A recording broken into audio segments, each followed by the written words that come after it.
the following presentation of the National Football League on NFL Network.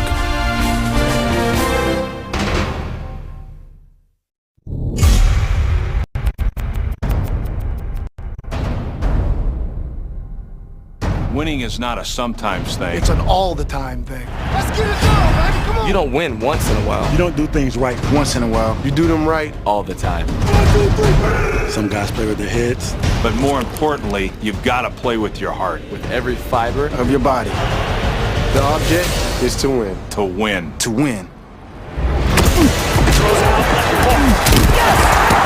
This is going to be a foot-race leaping catch. With a stiff arm. Sanchez. Let's go. Let's go.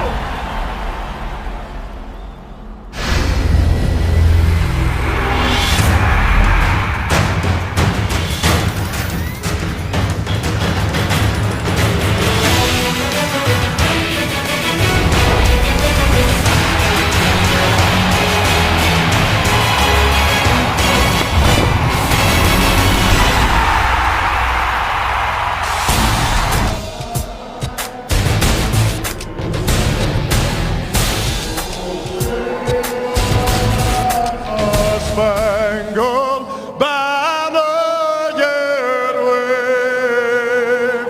o'er the land of the free and the home of the brave.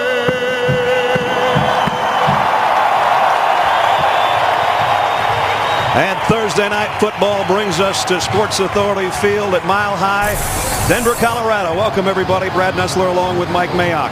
This is the New York Jets team on a short week, has had to come on the road. An emotionally draining loss to the New England Patriots on Sunday night. And now they go against the Denver Bronco team that's won 3 of 4 with Tim Tebow and an unorthodox offense, Mike, at least for the National Football League. Unprecedented, Brad, in our lifetimes to see a spread option offense in the National Football League. And I really think the buy-in as an organization occurred 2 weeks ago in Oakland. 299 yards rushing. The basis was the zone read. They went unbalanced to the field, means a guard and tackle backside. When Tebow gets to the mesh point, he sees the defensive end bury, he sees the linebacker bury. Ness, there's nobody on that half of the field. 299 total yards rushing. This kid went for 118, and I think it's great the organization saying to Tim Tebow, you're going to succeed or you're going to fail with something you're comfortable with. Well, for the Jets, I think the question is, will the real New York Jets please stand up? And what's your identity? The last 2 years, they've rushed the football 54% of their snaps. This year, 43%. So, as Rex told us last night, back to ground and pound, 2 back, downhill, powerful football, and off that, Sanchez with play action and bootleg. Consistency has been the big question mark for them. Third member of our team is Alex Flanagan. Alex? Hey guys, well, Broncos running back Willis McGahee will play tonight despite a hamstring injury. He'll be challenged to keep it warm, and that will really determine how much he can play. Lance Ball will back him up. And then the Broncos signed a guy off of their practice squad this week. His name is Jeremiah Johnson. As he describes it, he majored in the option offense, played in that system at Oregon, and he was really good at it there. So he could be, Brad, the Broncos' secret weapon tonight. Well, he definitely knows how it's run after a great senior season at Oregon. New York won the toss and deferred, so Denver will get the football first. Nick Folks got it teed up. Cassius Vaughn is back deep, and Thursday night football is underway in Denver. Vaughn watches it sail through the back of the end zone. So the Broncos will come out on offense at their own 20-yard line. Let's check the group up front. Plady and Beatles, Walton at the center spot, Cooper and Orlando Franklin, their number 1 draft choice. Willis McGahee and Spencer Larson in the backfield. Eric Dicker is the number 1 receiver on the team, Eddie Royal, and Daniel Fells, the tight end. So here we go. Everybody's talked about it all week long and for the last couple of weeks. Tim Tebow and the Denver offense. And right now he's in an empty backfield. And this is Orlando Pace all the way out here, an outside linebacker. Tebow's going to throw deep on the sideline on the first snap, and he got it. Complete to Demaryius Thomas. And Bebe has got it down the sideline for 27. What do you mean I can't throw a football? They come out, first snap of the game, Little three-step drop. This is a low-risk, high-reward throw to Demaryius Thomas, who's coming out of the exact same offense at Georgia Tech, where he played for Paul Johnson. Looks like he got both feet down. He's a big, strong receiver. He probably looked back there and thought that Josh Nesbitt was throwing that football to him. So first down and a 27-yard pickup out to the 48-yard line on the first snap of the ball game for Denver. Now they go to orthodox handoff here to Willis McGahee, and no gain on the play for Willis. Stopped at the line of scrimmage by Muhammad Wilkerson, part of that Jets defense, their number 1 pick. DeVito. And the linebacker spots McIntyre, Bart Scott, David Harris, their MVP a year ago. Calvin Pace leads them in sacks, and in the secondary, Rivas and Cromartie, maybe the best pair of corners. Eric Smith and Jimmy Leonard, the safeties. Second down at 10. Broncos opening minute of the ball game. Now Eddie Royal comes to the backfield. Whoa, and Tebow really got leveled as he let go of the football, and that's going to be the MO, I think, for the Jets defense probably tonight, Mike. Yeah, and they're coming out of the second level, the inside linebackers, to take a shot at Tebow. And what they want to do, watch what happens here, scraping outside to take the shot. The ball's given to McGahee, but they want to decapitate Tim Tebow early and often. He's not going to forget that Bart Scott hit anytime soon, I don't think. Third down, which is been kind of a journey for the Broncos this year. Third down along 5. They're 34% on the year on their third down conversions, and not very good on third down and 5+. They'll keep it on the ground. No risk here. McGahee, and he takes Bart Scott with him for the first down.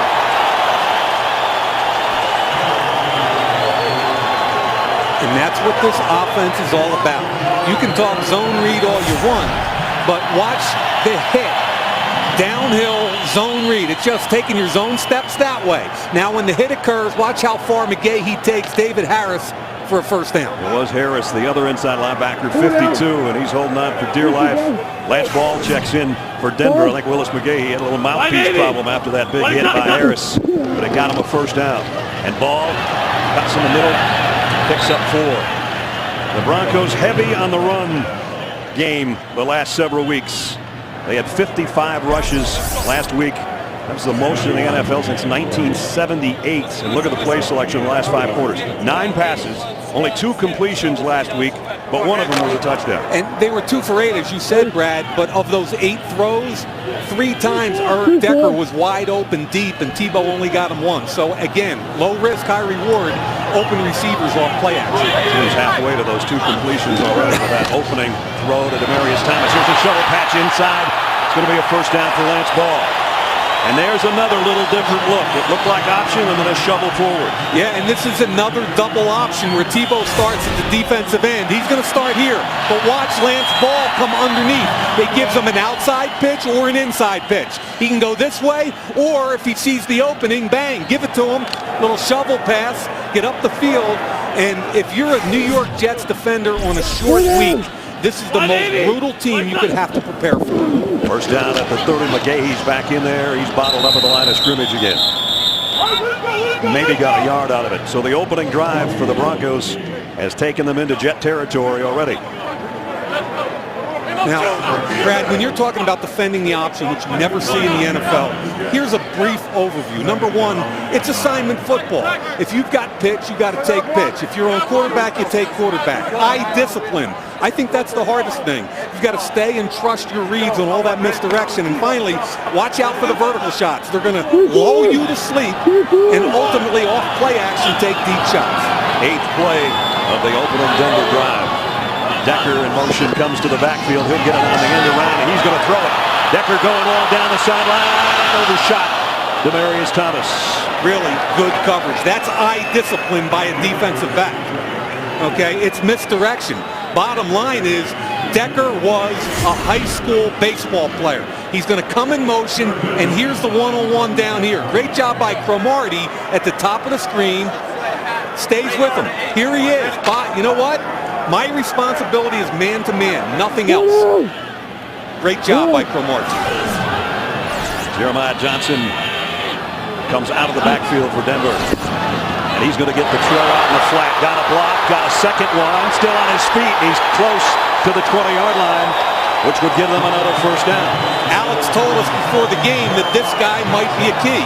This is the offense Tebow ran at Florida and Jeremiah Johnson ran at Oregon. Those two together are on the exact same page. Bubble screen, you cut the defensive end. Now the wide receivers have to block, and Decker made a great block. Watch Decker here. He almost takes number 20, Wilson, into the sideline. So it's fourth down and short, and the Broncos load up and will go for it. Extra lineman, McGahee follows that lineman, and I don't think he got it. David Harris looks like he stopped them. They might have lost a little bit on the play. Really quick penetration. I think it was Mike DeVito who got the initial penetration and forced the bounce. And if you're a New York Jet defender, you gave up a lot of yards.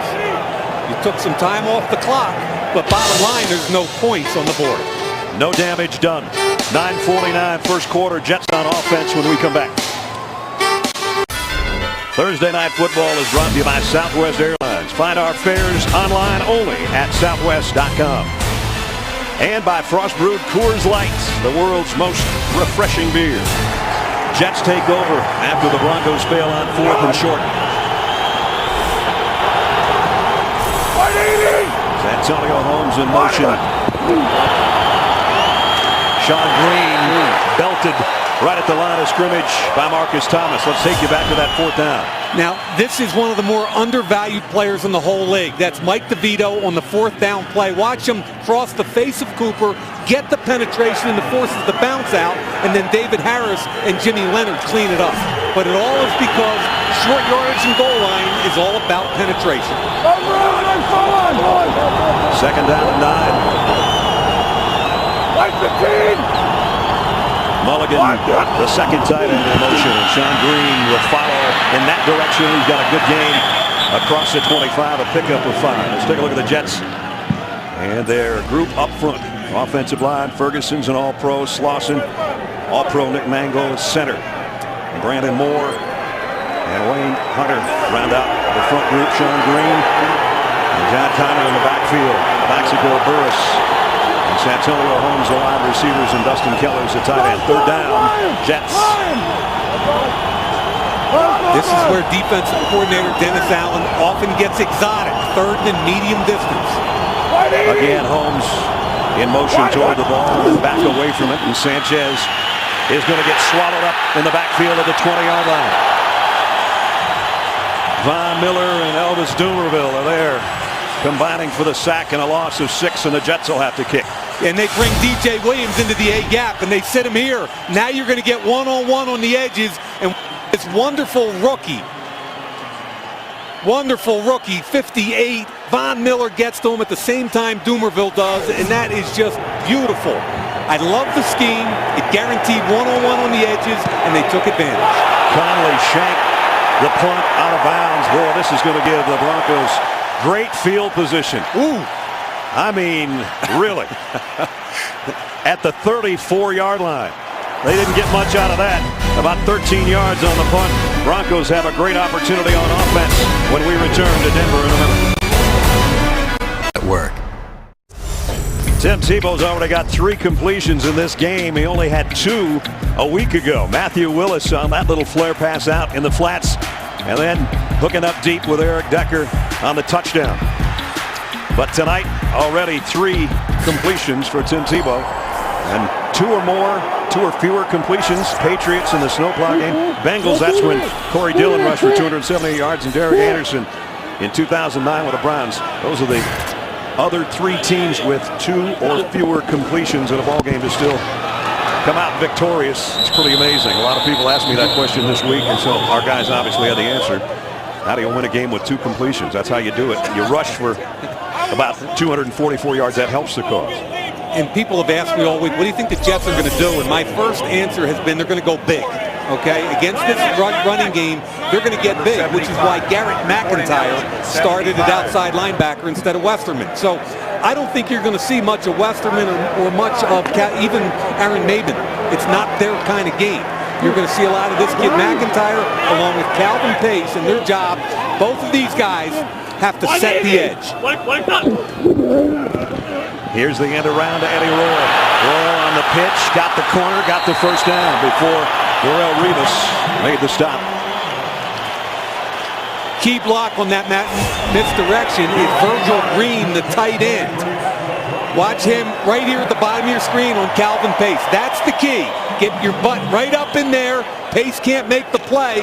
And one more time, misdirection to Eddie Royal equals a big play. So here's the Broncos close to the red zone again. Remember, they came away empty on a 4th and short on their first possession. But after that short punt by the Jets, they're on the move again offensively. And they are inside the 20, courtesy of Spencer Larson, the fullback.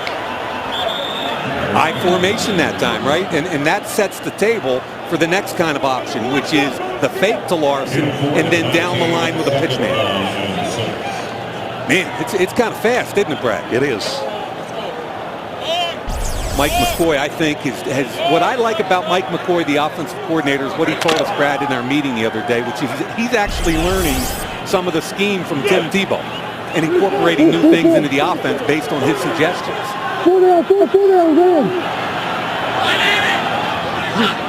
Second and 6, Tebow to throw. Maybe.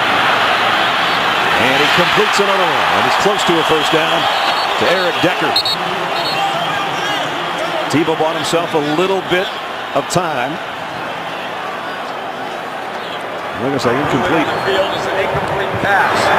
Yeah, they were trying to get 37, Jeremiah Johnson, on a wheel route. Good job by Tebow coming down late to Decker. Okay, let's see if he gets, see the ball's rolling around off his hip. That has to be incomplete.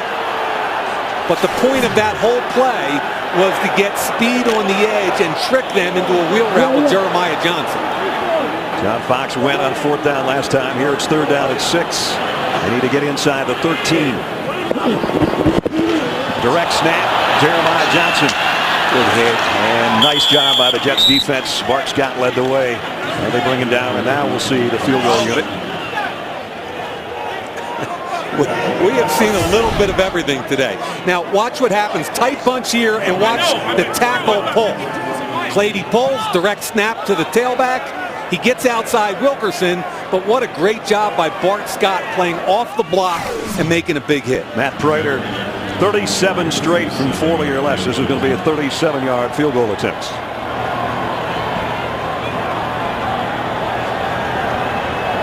Colquitt to hold. Broncos trying to get on the board first. And they will. Just inside the left upright from 37. Broncos on their second possession get a field goal, 3-0 Denver. Sundays after the late afternoon games, Deion Sanders and Steve Mariucci join Rich Eisen to recap all the action and give you a preview of Sunday Night Football. Watch Game Day Highlights Sunday, 7:30 Eastern on NFL Network. Matt Prater is set to kick off. All 18 of his kickoffs here at home have been touchbacks, but that guy's not afraid to take one deep in the end zone. Joe McKnight on the other end has a 107-yard return for a score, and he is going to take a knee about 6 yards deep. And the Jets will be working offensively at their own 20-yard line. Denver, Colorado, beautiful night for Thursday Night Football. Thursday Night Football is brought to you by Chevrolet and their award-winning cars, trucks, and crossovers. And by Pizza Hut. Right now, get any pizza for just $10 only at your Pizza Hut. We want to welcome those of you in New York who have Time Warner Cable and Cablevision to NFL Network's Thursday Night Football. We know your cable companies are not offering NFL Network or NFL Red Zone, but we're glad that you're able to join us on WPIX tonight. After tonight, NFL Network has 6 more games on Thursday Night Football, starting Thanksgiving night with a great matchup of the Ravens and the 49ers. The Harbaugh brothers square off. For more information on local TV providers who do carry NFL Network in your area, visit www.nflnetwork.com, type in your zip code, and use the drop box. Brad Nessler, Mike Mayock, Alex Flanagan, and our NFL Network crew at Mile High, where the Broncos capped a short drive after that short punt. They only had to go 15 yards in 6 plays to get Prater's 37-yard field goal. 3-0 Denver.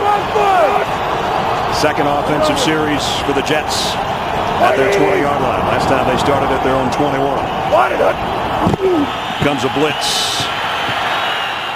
The throw is complete out to the 30 to Santonio Holmes. Going to be, I think, just about a foot shy of a first down. When we talked with Mark Sanchez last evening, he told us what he really likes doing is getting out on the edge. Clear vision and ability to make decisions, get the ball out quickly, and that's what happened on that one. No problem at all. Rollouts, bootlegs, whatever. He's comfortable with that. He got 9 on that one. Second down and inches. Tight end Mulligan in motion. Sean Green got the first down easily as he picked up 4. Joe Mays, the linebacker, made the stop. You know, Brad, there's a lot of talk in New York and nationally about where is Mark Sanchez. And look, they're going to go tempo here. No huddle, get a first down, and move quickly. Here's a quick throw to Holmes. Got a block, got the corner. Gets out of bounds after a pickup of 8. Brad, that's what's known as a smoke. Everybody thinks this is a run except the quarterback. All the blockers are going that way, and Sanchez just stands up, sees a soft corner, throws the ball out. Good job by the other wide receiver that time, Plaxico, blocking for his partner, Santonio Holmes. Plaxico Burress just got a piece of the corner, but it was enough to get number 10 on the corner. Second down and short again. 180! Check, let's go off that mark! Sanchez changing things at the line. Yeah, he saw Brian Dawkins coming off the edge. He drops the throw and fires it out of bounds. Flag came in at the end of the play.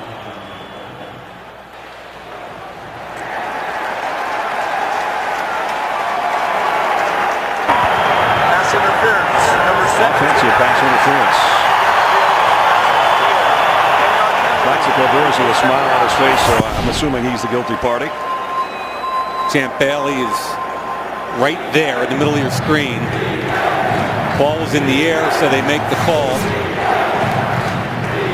Did you see the block Sean Green put on Brian Dawkins coming off the edge? He completely flipped him in the air. That's something Latainian Tomlinson is so adept at. He's not playing tonight, as you heard earlier. Normally the third down back for the Jets. So after Champ took one in the ear hole, he trots back out there and it's second down and 11. And everybody jumps. Broncos are pointing at the Jets. The Jets, of course, are pointing at the Broncos. Bill Levy, our referee, Number 98 defense. points 5-yard to the penalty. Broncos. So they get part of the offensive pass interference penalty yardage back. Get Ryan McBean jumping, I believe, the nose tackle. Plays in their nickel. He's one of their 4 down rushers.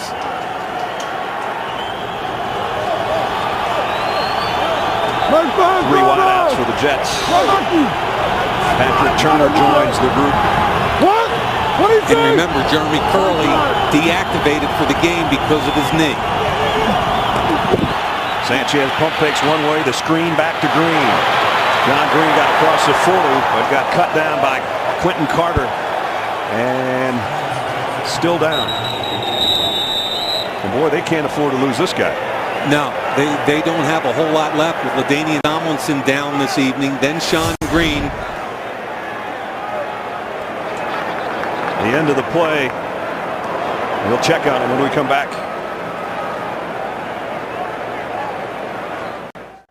Tonight's aerial coverage is being presented by Southwest Airlines. Here in Denver, right now the Broncos with a 3-0 lead. The Jets might be down to Joe McKnight at tailback. Sean Green did walk off under his own power, but you know, Mike, Joe McKnight's got all of 53 yards rushing this year. Yeah, and third down is a problem area. He's not ready to pass protect his quarterback. It's a good thing for the Jets. They activated rookie Bilal Powell this week because of the injury to LaDainian Tomlinson. On third and short, the guy I just talked about, McKnight, and he fights his way with second effort, or maybe third effort, to pick up the first down. This is a guy, Brad, that when they first started, when they drafted Joe McKnight out of USC, kind of a ballyhoo guy, make you miss, good back.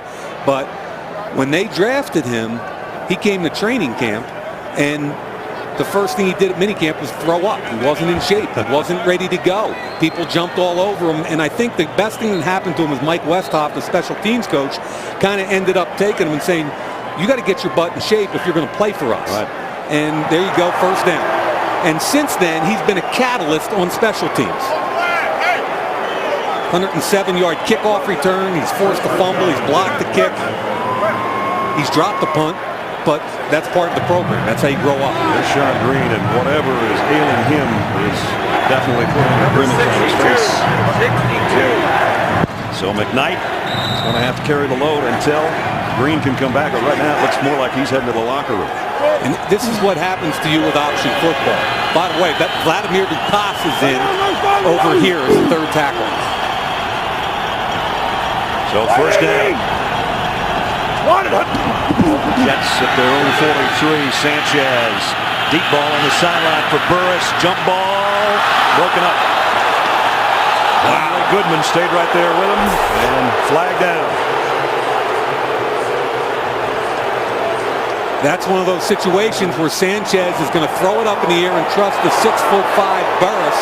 Great coverage by Goodman, and then Dawkins came over the top. Here comes the jump ball. Look at the hip-to-hip. That's really good by Goodman. A lot of contact, but I love what Goodman did. And there's the hit there. Dawkins late and up high. No problem with the coverage by Goodman. They're going to get Dawkins on the hit. Brian's hit a lot of guys in 16 years. There's John Fox. Yeah. And he's not a happy guy right now. And several years ago, that play would be legal. However, with defenseless players, you can no longer make that hit. Brian Dawkins has been around a long time. This is his 16th year out of Clemson. John Fox, irate. First down, Jets at the 41.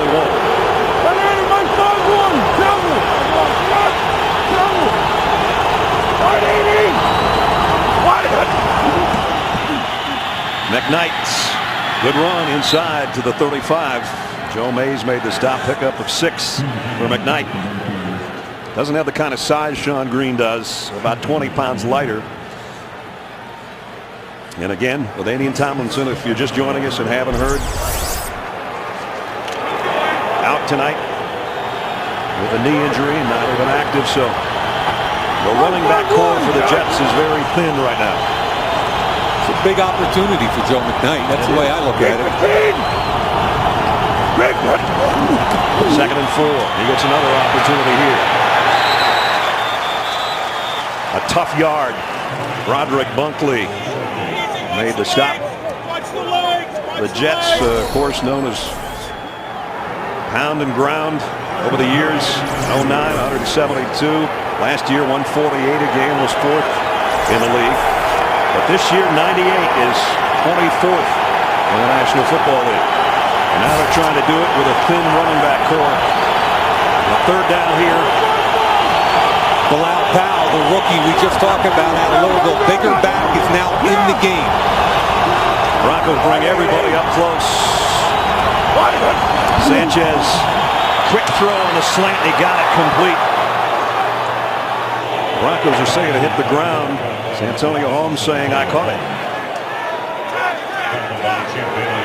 Really good job by the receiver. You got to win inside if you're the receiver on slant. He beats Bailey back to the inside. That ball is loose to me. Hit the ground. I think if they get a chance to call this, the red flag is out there already, and they're going to challenge it.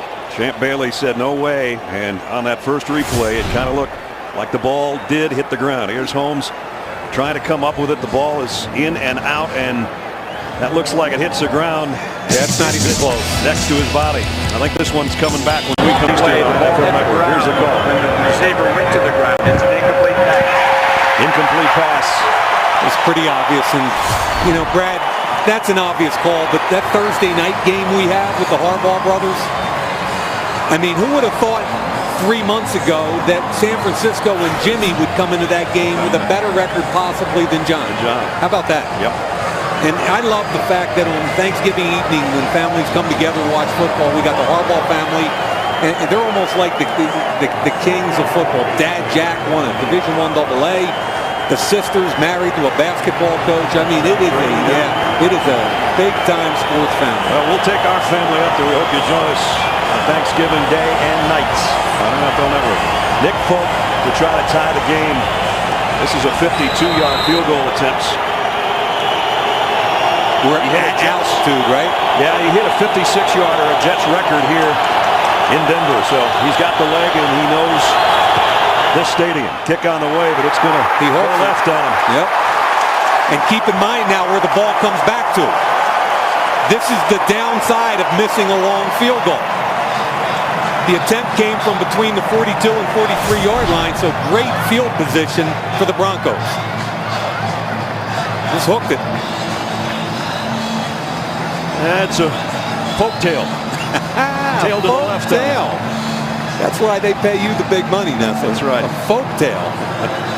John Fox doing a little leaning of his own. Now, this is what option football does to you. It keeps the clock moving. It keeps you in possession when you're playing well. More snaps so far for Denver in a low-scoring game. They love it. It keeps them in what they do. McGahee. Here at McIntyre, the outside linebacker brought him down, but McGahee got 4. Garrett McIntyre activated for this game. Typically just plays special teams because they want another guy that can set the edge. Calvin Pace on one side. He was up against the tight end, did a good job there. Pick up a 4 from McGahee, second down at 6. At the 47 here in the late stages of the first quarter.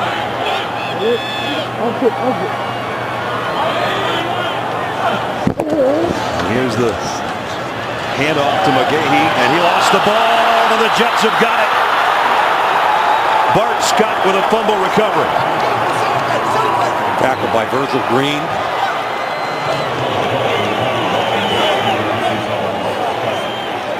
So the Jets get it right back on the turnover. This is a little bit of a bear look where they cover up the 3 inside guys. Watch Wilkerson, I believe, right here on Clady. I think he gets his long arm in there on the strip. I think it's Wilkerson, couldn't see a number. The ball comes out late. Calvin Pace gets a piece of it, and Bart Scott alertly picks it up. Jets with an opportunity at the 35. Do they try to get a big one here on a sudden change? Yeah, man, keep your eyes open.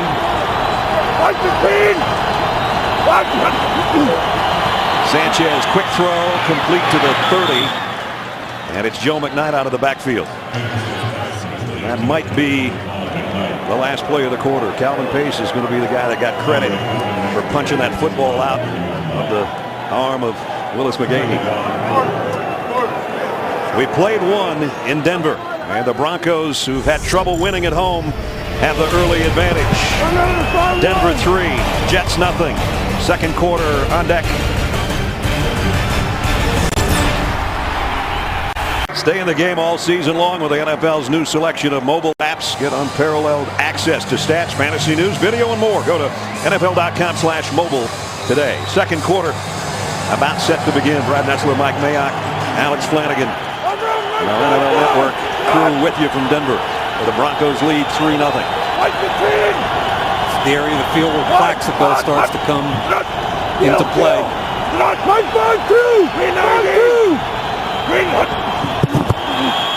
McKnight dragged down as he hit the 25-yard line.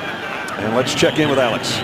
Brad, Sean Green still in the locker room with what the Jets are calling a rib injury. His return is questionable. Remember, though, Mark Sanchez telling us he was already concerned about his pass protection from his running backs. LT, remember, not playing in this game. He said this was going to be a big test for Sean Green. Now it might be a big test for Joe McKnight.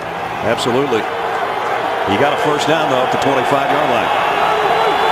And they're running the football efficiently, which is the best of all worlds for the Jets. Burris is in the slot, now becomes the wideout on the top of the screen.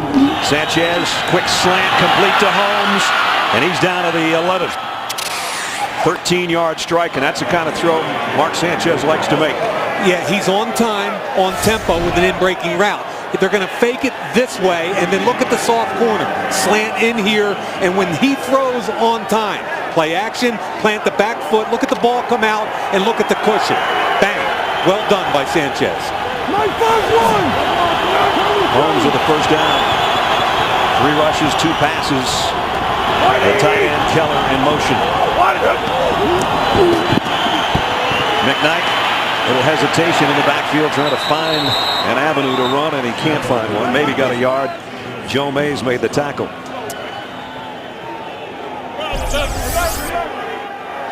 The Jets have scored touchdowns 62% of their red zone drives, 4th in the NFL.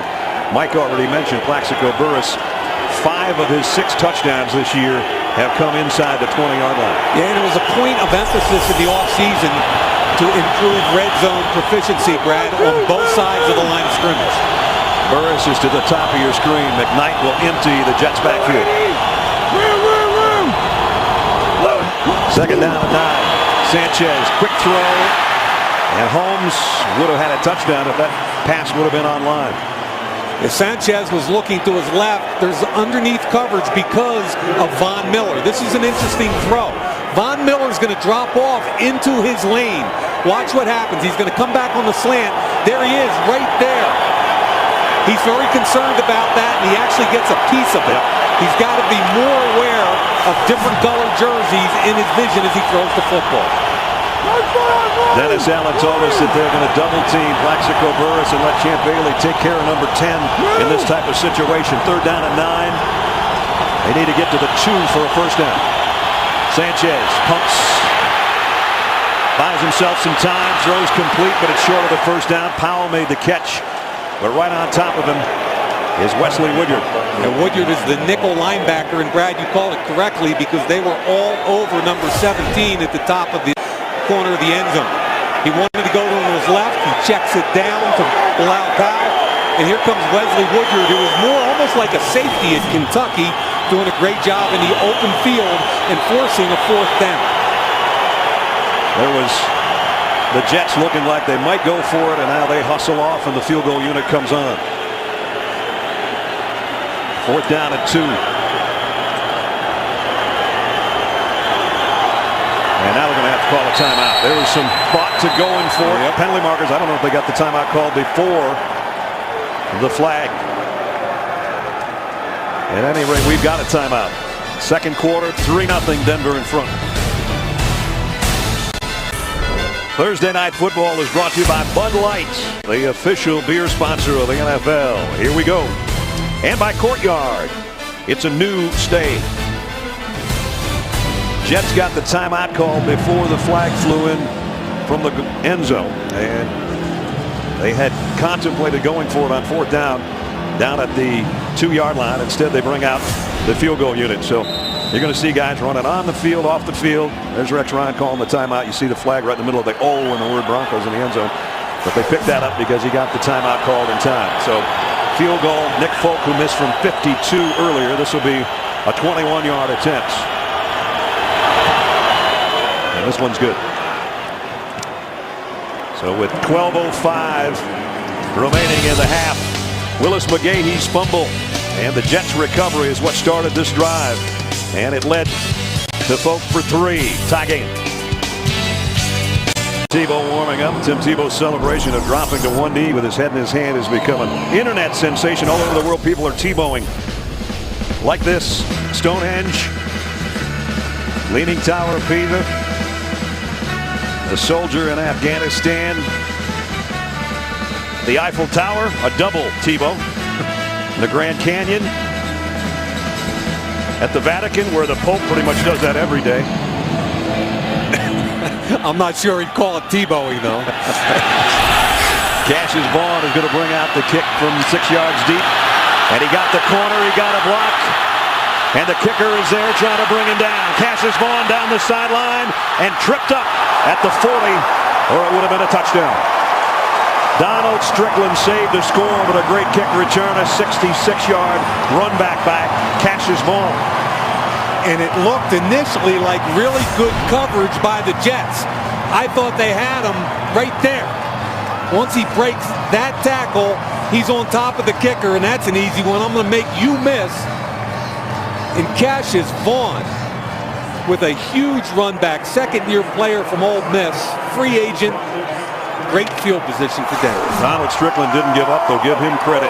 The 8-year pro out of where else? Colorado tripped him up, or he would have been gone. At the 39, Broncos, and look at this set. Inverted wishbone. McGahee is going to be stood up and dropped for a loss. I mean, Leonard from behind, and that's really a good job And what they're trying to do is get their safeties into the run game. And when you can see that inverted wishbone, Leonard was playing like an outside linebacker. One of the tough guys around the NFL, despite the fact he's not the biggest in the world, Jim Leonard. Jimmy Leonard's, in my mind, always been underrated. Came out of Wisconsin, had 9 or 10 interceptions one year, punt returner. Everybody said he's too small. He was a walk-on from a little town in Wisconsin. Barry Alvarez says, I don't care, he can play football. Too small, too slow, and all he did was intercept passes and return punts. And again, no gain on the play. Lance ball stops. Let's check in with Alex. Hey guys, well of course defensive adjustments were going to be a big part of this game. It appears like Bob Sutton, the Jets linebacker coach, is really making a lot of them on the sidelines when the defense is sitting. He has the pictures, is kind of talking to all the coach. Remember, he was the head coach at Army for 9 years, where of course they ran the option. He was tasked with teaching the Jets defense how to defend it this week. It was not an easy task, of course, had 2 days, really 1 day to teach his guys. They're doing a pretty good job so far. They forced a 3rd down and 11 here. All 3 wideouts to Tebow's right. He looks that way and goes that way. Complete to Eddie Royal. But Eddie would have to do it all on his own. He only got 2 yards on the play. Yeah, and that's Jimmy Leonard. We just talked about him. When you get an athlete in space one-on-one, you expect your athlete on offense to win. Eddie Royal makes the play. Watch what, Leonard makes the play on Eddie Royal. He knows the sideline is his friend, so he plays him to the sideline, won't let him cut it back. Does a great job making 2 consecutive plays, and Jimmy Leonard is personally forcing the punt here. And he's back to return the punt if he can get his hands on it. Britton Colquitt to kick. What did Rex tell us last night about Leonard? Jim Leonard could catch a punt in a hurricane. And it's been kind of windy here today, so he might have to. He will take the fair catch at about the 8-yard line. Jets will be on offense when we come back. Talking about Tebowing, this was right before the game. That'll be a picture he'll keep forever. Tie game. Thursday Night Football is brought to you by Kia Motors and the new 2012 Kia Optima. And it's not your average midsize sedan. And by K Jewelers. Every kiss begins with K. Well, Rex Ryan wrote a book one time called The 46 Defense, Coaching Football. And on page 67, that's where it starts. Defending the option. I know you're going to read this whole thing on the plane tomorrow, but I tried. There's 20 pages, and of course, because his father, Buddy Ryan, is the architect of the original 46. Right. What do you think the first suggestion is in defending the option? Use the 46. Use the 46. So we'll see Bear defense tonight, I guess, and they're doing a pretty good job. Alex was talking about it a couple of minutes ago. Right now, they're on offense, though. The Jets in a deep hole. At their own 9. McKnight dropped for a loss of a couple. Bunkley was the first guy there. Yeah, nose tackle working against the all-pro center Mangold. Really did a nice job. Remember, Sean Green's in the locker room where it appears that it's a rib injury problem. LaDainian Tomlinson not activated with a knee. And so Joe McKnight, who had all of 53 yards rushing coming in to this game, is the guy trying to carry the load on the ground for the Jets.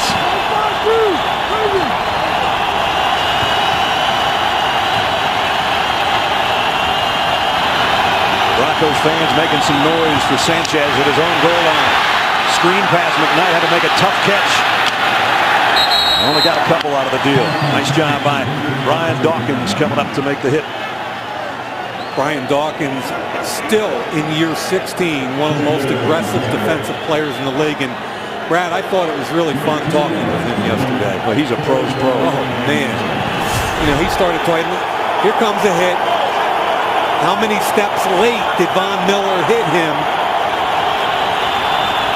No call made. And Thomas on the sideline, Marcus Thomas, who made that play on first down, he's down also. At the 9, 3rd and 10. Sanchez hurried through over the middle, incomplete. Intended for Turner, I think. He was the closest guy. And because of the location of the field and the fact that they're concerned about the running back and pass protection, we're seeing a lot of quick throws right now. And Denver doing a real good job. Dennis Allen, their defensive coordinator, on 3rd down, disrupting the route. Eric Decker and Eddie Royal both have punt return touchdowns this year. They await the kick from Conley. High kick. Camping under it. Decker at the 48. Only a short return, though. Nice job by the Jets special teams. Exactly 8 minutes remaining in the half. Getting physical here at Mile High. Thursday night football, Sports Authority Field at Mile High. Tie game 3-3 as we take a look at Mike's playbook here.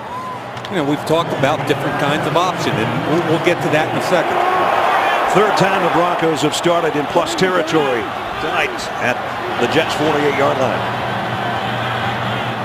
Eddie Royal comes back there. There's the zone read by Tim Tebow and takes it for 7 or 8 yards. Brad, that is the triple option in the NFL. It's the zone read. He's going to come in front, fake there. There's the first one. Now Tebow pulls the ball, and he's got a pitch man.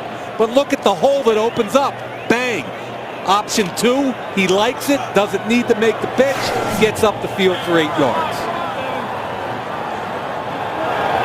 Second down and short. Jeremiah Johnson now in the backfield. See an eye set here, and here is the pitch. Johnson bobbles it. Look out! Kept control barely. Bart Scott and McIntyre are there to make the hit. Real good penetration again, forces the quick pitch, and Johnson wasn't ready. Watch the penetration. Bang, in between the center guard gap again by DeVito. Jeremiah Johnson, first-year player out of Oregon. Got to catch the football. It's off the back of your pad, I know it. But Brad, the only way Jets have scored so far is off the turnover. Yep. You can't turn the football over. They're going to waste another opportunity on the plus side of the field if they don't pick up this third down. Bart Scott said, dude, you know, welcome to full-time action in the NFL. If you want to play, you're going to get hit. And Scott's the guy that went out. Here comes a blitz. Tebow over the middle, overshot his intended receiver, and Daniel Fells, the tight end, was open. Yeah, and this is an NFL stick throw that an NFL quarterback would be expected to make. Here he is, and it's just a little down and in route, a dig route. Half separation, a good window right there, fitted in between the two linebackers. Throws it out in front too far. That should be a first down. So they took over on the punt return at the 48. Now they're at the 49, and they're punting it themselves. Colquitt to kick.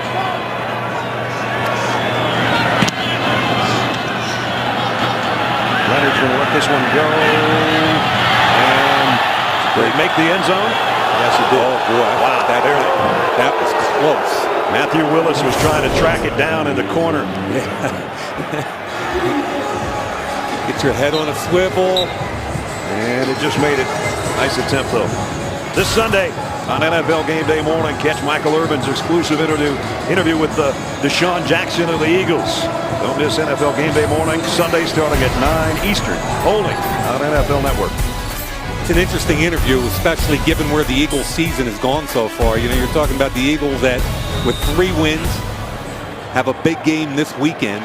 And the Deshaun Jackson thing in Philadelphia has just kind of like incented the whole town. People have opinions all over the place about Andy Reid's treatment. The Eagles need to win every week from here on out. Wilson in Seattle on December 1st. Here's a throw. Tight end made the catch. Got decent yardage. 6 yards for Keller. Chris Harris made the stop. Yeah, I don't know why he waits so long. Watch the motion right here, okay? He's going to come back across the green. Give it to him. He's open. That guy can't get there, and you've already beaten that guy. Give him the football, the chance to get up the field and break a tackle. You give it to him right on the sideline, Brad. There's nowhere to go. Keller goes out after picking up 6.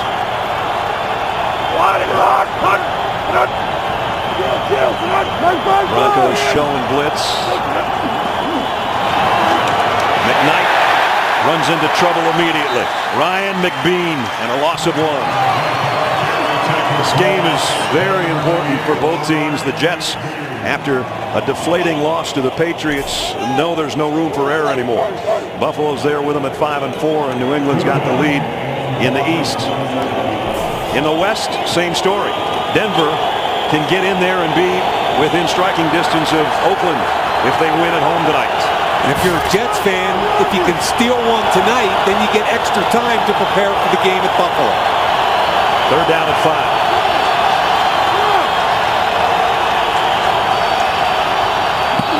Let's see if we're going to get a flag. Sure looked like Doonerville and maybe Wayne Hunter jumped.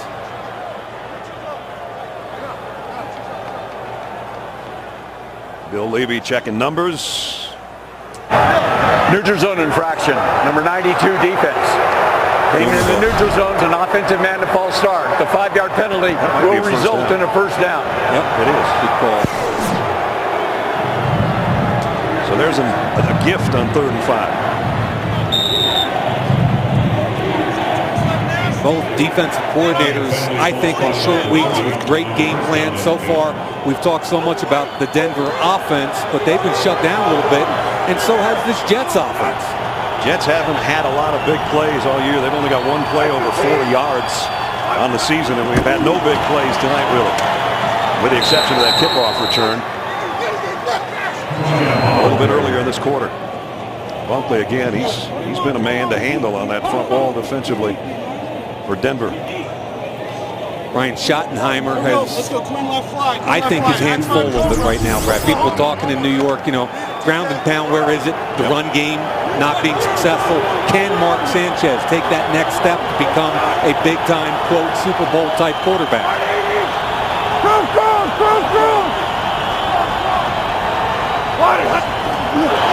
Sanchez on 2nd and 8, fires near side. And catch, they say, to Plaxico Burress.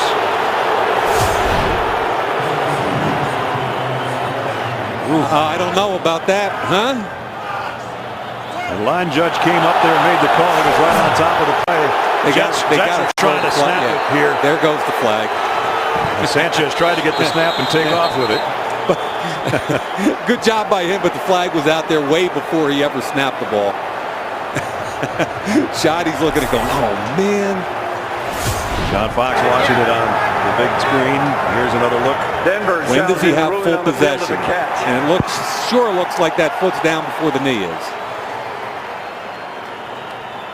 Have to have full control and possession of the football. Remember, there's that back foot is dragging, but that knee's down, I think, before the back foot is inbound. Let's see. Even if you give him the first one, it looks like that knee hits before the trailing foot.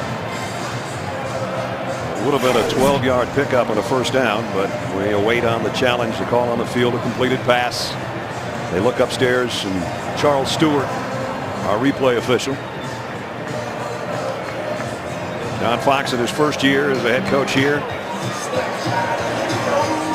After a 2-14 campaign with the Carolina Panthers last season, but comes over here. They wanted to change after Josh McDaniels and go in a very different direction.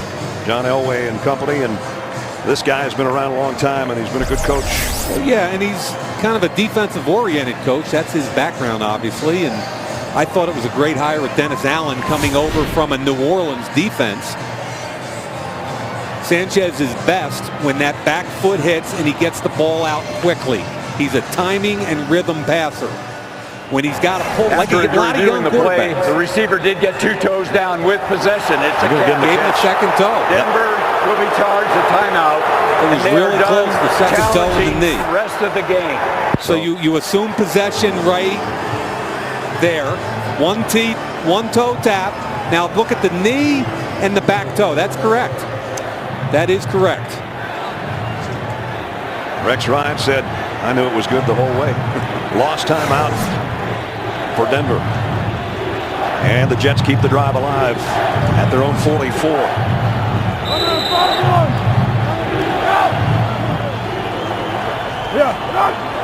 Just under 4 minutes remaining first half in a 3-3 game here in Denver. Powell, the tailback in the eye. He gets the call, and he's going to go down for a loss. Boy, Von Miller, how good is he going to be? He already is as a rookie. Yeah, he's got a chance to be special. 8 sacks coming into the game. You're going to see him come through the tackle tight end gap from the backside. Gets low, under. Look at him dip, rip, and tackle. Kid's special coming out of Texas A&M. A lot of people thought, why would a 4-3 team draft him and make him a linebacker when he's a natural edge rusher? But they've done a great job incorporating him into all phases of the defense. Sanchez with a shotgun on second down at 12. Throw completes. Turner. He got to the 49. And they'll bring up third down there. Chris Harris, who made the tackle there, is a unbelievable story, I think. Sure is. Here's a kid, undrafted, not invited to the combine. 41 starts at Kansas. And Brad, there's 250 kids drafted. There's over 300 at the combine. He's a 4-year starter at Kansas, captain of the team, no medical, no off the field. And I apologized to him yesterday. I didn't even know him. I said, I'm really sorry. That was your opening line. I'm supposed to know all this stuff about the draft. I'm sorry. I was like, dude, I'm so sorry. Third down at 5. Big play here and a bad ball. Snap. Sanchez has to track it back, way back at the 26. That could have been even a worse disaster.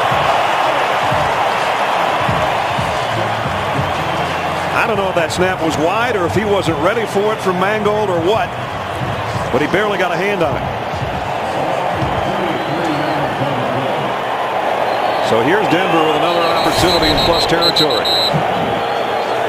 Look at McKnight. He's supposed to cut in front and catch the football. That was a direct snap to the tailback. Joe didn't know that, though. He knew it. He made the cut, but it was right by his head. The game clock operator put 2:22 on the game clock. So 2:22. football just inside the 27-yard line. A mistake by the Jets has given Denver another golden opportunity, but they've been unable to take advantage of being on the plus side of the football field for the majority of the night. They only had 3 points.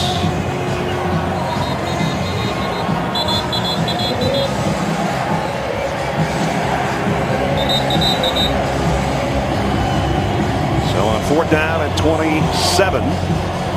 TJ Conley to kick. Eddie Royal will be back deep. This time they don't put twin return man back there. Royal's got an 85-yard punt return for a score. And that was against Oakland.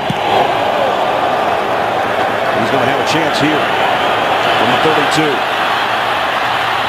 And again, the Jets do a good job on special teams to get down there. Give him only a 5-yard return. Tim Tebow on the ground has been sensational as a quarterback in his first 7 starts. Some kind of unique company for him. Most rushing yards, first 7 career starts at quarterback, joining Randall Cunningham, who was next in line, and then the guy that we think Tim reminds us of a lot, Bobby Douglas with the Bears back in 1969. Yeah, 6'4", 225-pound left-handed quarterback that everybody wanted to move to tight end or fullback. Sound familiar? Yes, here's the zone read again, and Tebow on the ground across the 40-yard line. And that is going to bring us to the 2-minute warning. 2 minutes remaining. The 2-minute warning. Jets and the Broncos deadlocked in a 3-3 tie.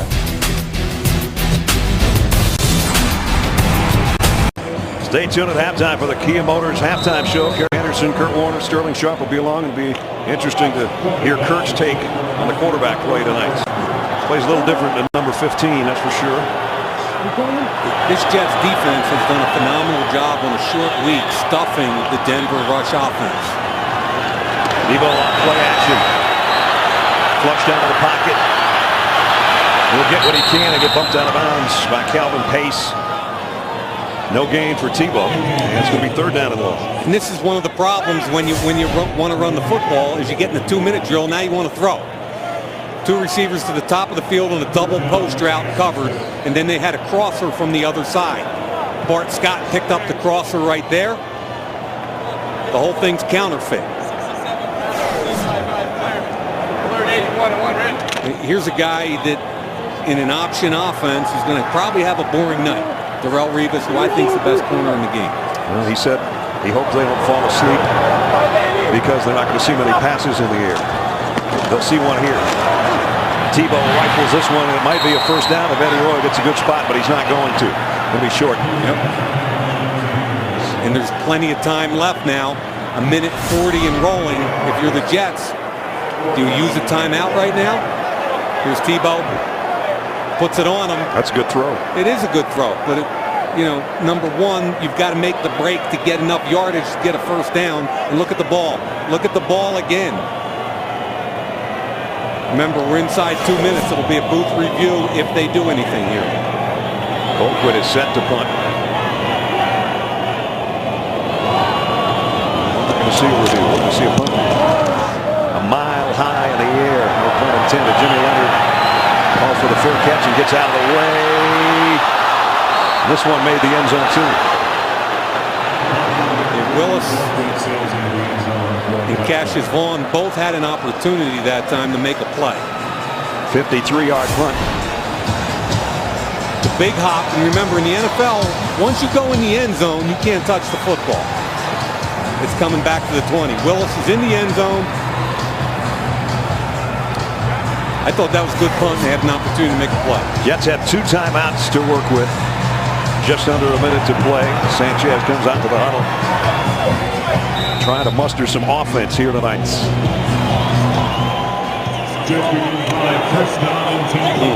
Broncos have allowed a lot of points in the last 2 minutes this year.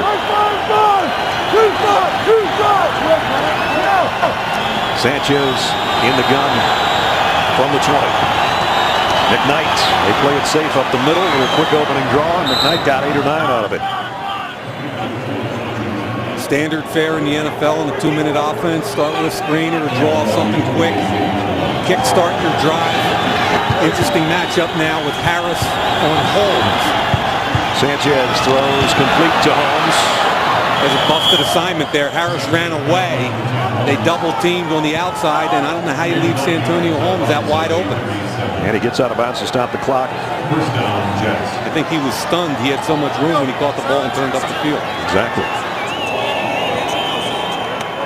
Well, they worked it out to the 37.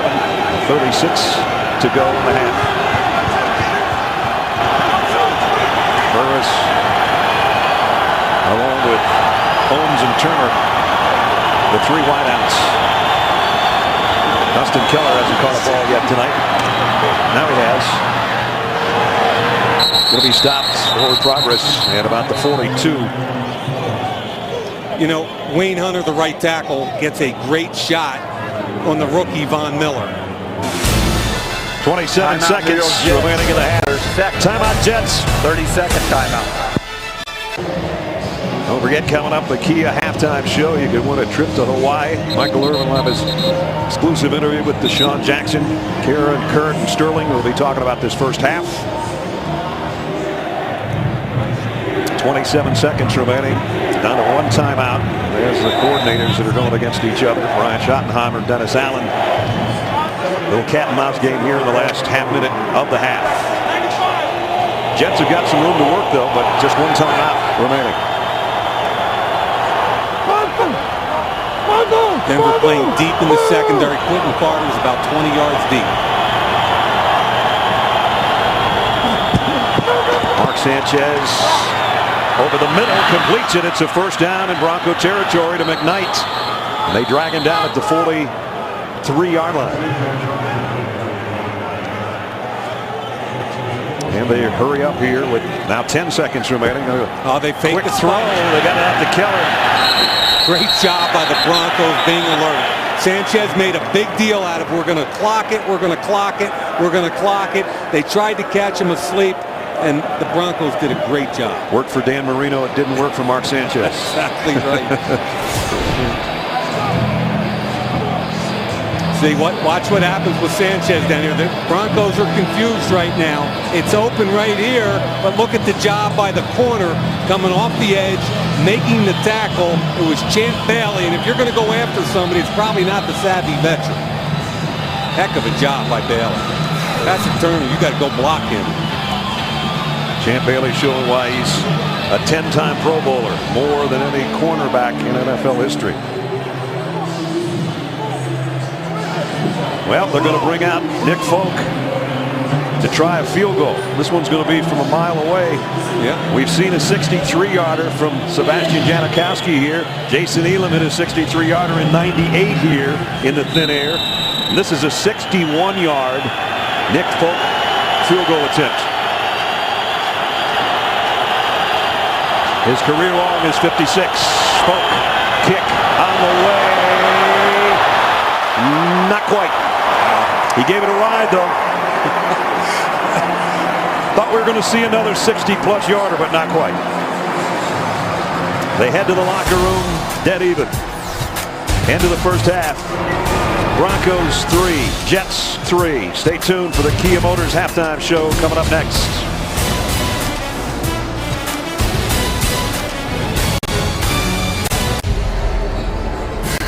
Neither team winning so far. Tie game at halftime, 3-3. As we take a look at the first half game summary presented by Best Buy. If you're looking for a bunch of offense, you've come to the wrong place. 35 yards rushing, Brad. 17 attempts. I mean, again, not much of a mathematician. 2 yards a carry. Right. You saw the Denver Broncos starting field position. They were on the plus side 3 times, and they only got a field goal. So somebody's got to get some offense rolling here in the second half. Yeah, I think the story, though, of the first half is we talk nothing more than all about Tim Tebow, option, and Mike Pettin, the defensive coordinator, is really the guy that teed up this Jets defense. And the key to stopping option is playing big, playing with numbers, and then penetration. Mike DeVito, point of attack on 4th down early in the ball game. Sione Buha, again, beats J.D. Walton. Penetration, makes the tackle in the backfield. Athlete in space, Eddie Royal, one-on-one with Jimmy Leonard.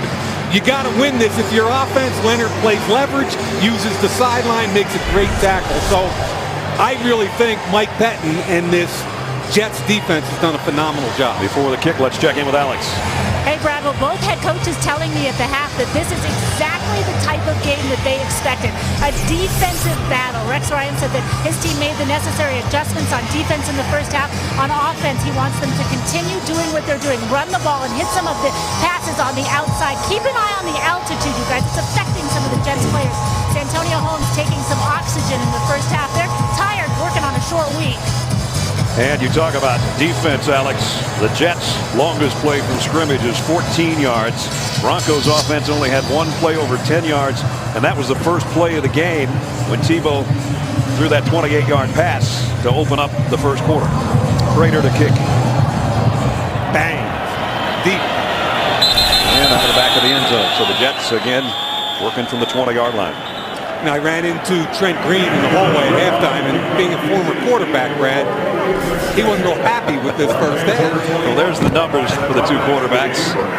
5 out of 7 for Tebow and 14 of 17, but only for 104 yards. A lot of short stuff for Mark Sanchez.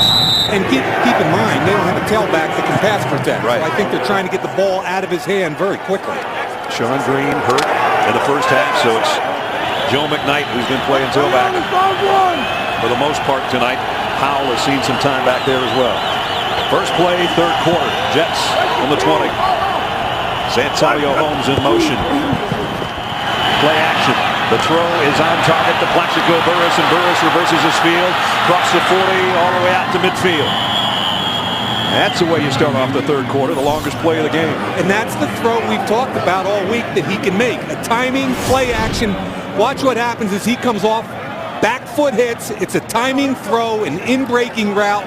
He puts it right on him. Champ Bailey gets beat. The change of direction, Quentin Carter falls down, and a big play by Big Plats. Out to midfield. On the first snap of the 3rd quarter. Blitz coming. Toss to McKnight. McKnight's got a little bit of an opening. It closed quickly.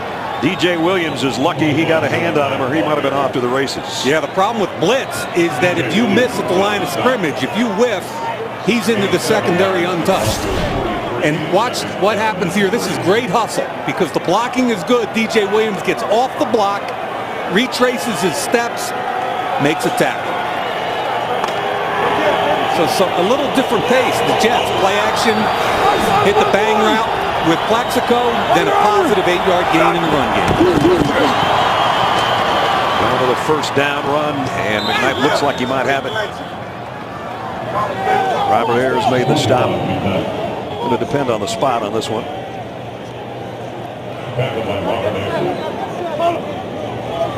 They're already moving the sticks, so first down. Blau Powell comes in.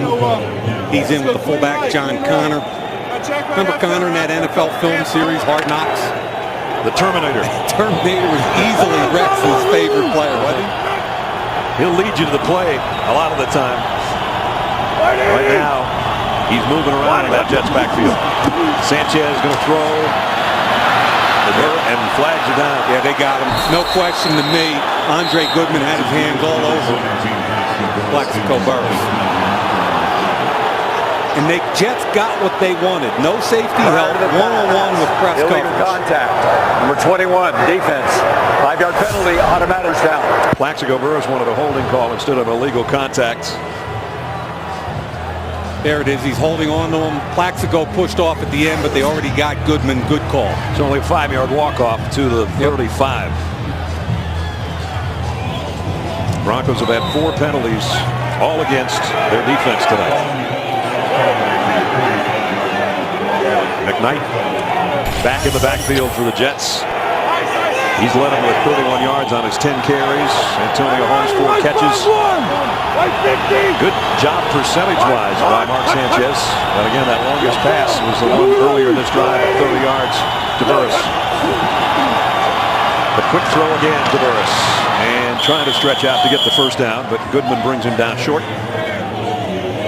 And I like the pre-snap reads by Sanchez right now. Single high safety. It's an easy read. Goodman plays off. Play pitch and catch. What did the coaches tell us for Denver and the players as well? Sanchez is streaky. He can be streaky good, streaky bad. Right now he's on 9 in a row. That's streaky good. And I keep going back to what does he do well? Timing routes, gets the ball out of his hand on time. In breaking routes, he's best at. 2nd and 1. This is a down you can do a lot with. And they might try. Slant to Burress inside the 15. This is a play that earlier on Sanchez did a great job on. It's the play action, and now you got to win inside. Press man when you're running a slant. Take them up the field, back underneath, present your numbers for a target. That's all by the receiver. He gave his quarterback a great opportunity to make a play. Well, he's such a great target. 6'5", 232 pounds. And a great opening march here for the Jets to open the 3rd quarter. And Brad, did you see how he took him up the field 3 or 4 steps before he came back under? That's a veteran move. He was not in a hurry. He went to the right, now he comes back to the left, and McKnight goes up, and there's confusion. And we're going to have a timeout. Jets don't want to blow an opportunity. They're first. There's an angry offensive coordinator because things were really going well. We'll see if they continue that way when we come back. Thursday Night Football is brought to you by Southwest Airlines. Find our fares online only at southwest.com. And by Mercedes-Benz. Experience truly great engineering today at your authorized Mercedes-Benz dealer. Coming up Sunday on NFL Game Day morning, Dallas quarterback Tony Romo sits down with Michael Irvin to discuss the NFL East playoff race. Catch NFL Game Day morning, Sunday 9 Eastern only on NFL Network. Well, the Jets took a timeout. They don't want to waste an opportunity here with a first down inside the Bronco 15-yard line. Red zone alert number 17. Got a double.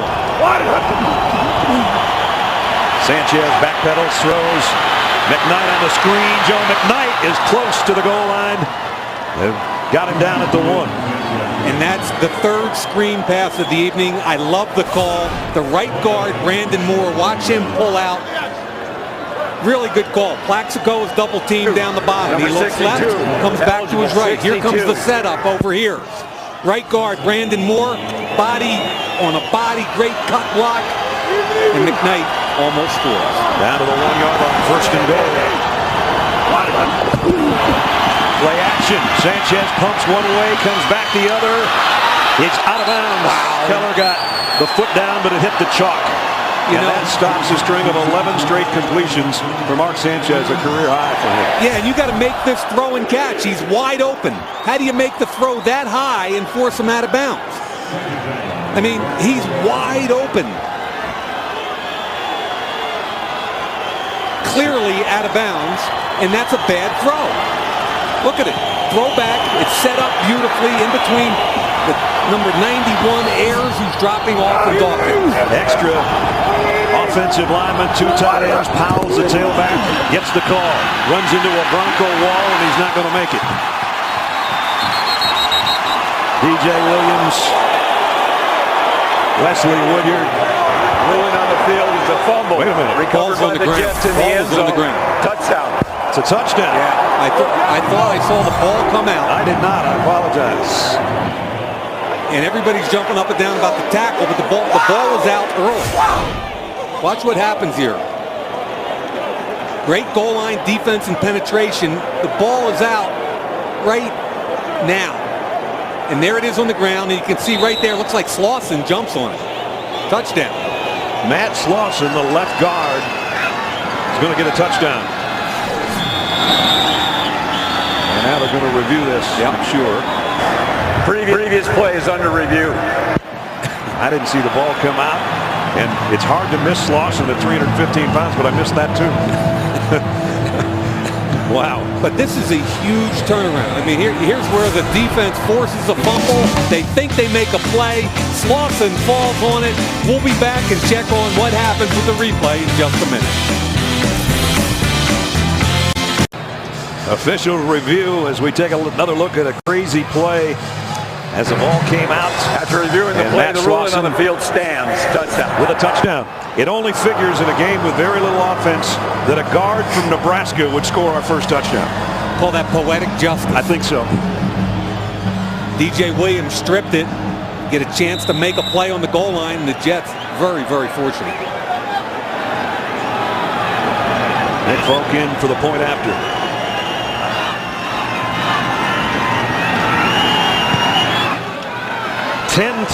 Jets have taken the lead here in Denver. Crazy play, great finish for the Jets on that third quarter drive. NFL Network's the only channel dedicated entirely to America's favorite sport. Every night, Total Access brings you the biggest stars, breaking news, and fantasy updates. Tomorrow night, Ben Roethlisberger breaks down the Steelers season. Sunday at 9. Game day morning prepares you for all the weekend's games. This week, Michael Irvin goes one-on-one with Tony Romo and Deshaun Jackson. For Time Warner Cable and Cablevision customers, NFL Network is carried by DirecTV, Dish, AT&T Uverse, Verizon Fios, and hundreds of other distributors. An 80-yard drive capped off by a left guard's touchdown recovery in the end zone. Third-year player. We might not see one that crazy the rest of the year, partner. I don't know. At any rate, it's 10-3. And Tim Tebow and the Broncos waiting to take over to try to answer. Cassius Moore, remember, he had a 66-yard kickoff return earlier in this game. He'll have a crack at this one, 5 yards deep. This time he's not going to get 66. He's not even going to get to the 12-yard line. Emmanuel Cook made the stop on special teams. So, Brad, the story for me of the first half and the way this game's gone is how this Jets defense adjusted very quickly and held them to 35 yards rushing in the first half when the Broncos go for 299 against Oakland. The next week against Kansas City, they go for 244, and now the Jets have stuffed them. And that's the story. It's Mike Pettin getting this team ready to play on the defensive side of the ball, and the players executing. The Broncos haven't had a first down on their last 4 drives. McGahee on the inside, only got about a yard. Wilkerson, the #1 draft choice out of Temple, on the hit. See these 3 guys right here? That's 3 nose tackles, Brad. That's their big group. 3 nose tackles. Then they've got Garrett McIntyre and Pace. So what they're doing is going real big in the middle of the line of scrimmage, and their 2 best edge-setting guys in Pace and McIntyre, and Mike Pettin's the guy that set this whole thing up. Kind of look bored, didn't he? I'm sure he's not. Mike's a pretty good scorer in his own right, that's for sure. He is. 10 years ago, he was coaching high school football. Second down and 9, and the Broncos have to take a timeout. So now the fans are getting a little bit uneasy. Their team's down by a touchdown 5 minutes into the third quarter.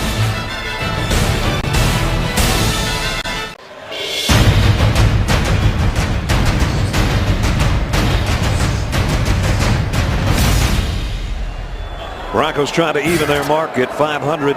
And the last couple of years, Tim Tebow 4-3 as a starter. The end of last year when he started, and now over the course of the last month, When he starts, things go pretty well. When he doesn't, not so hot. But tonight, not enough offense so far.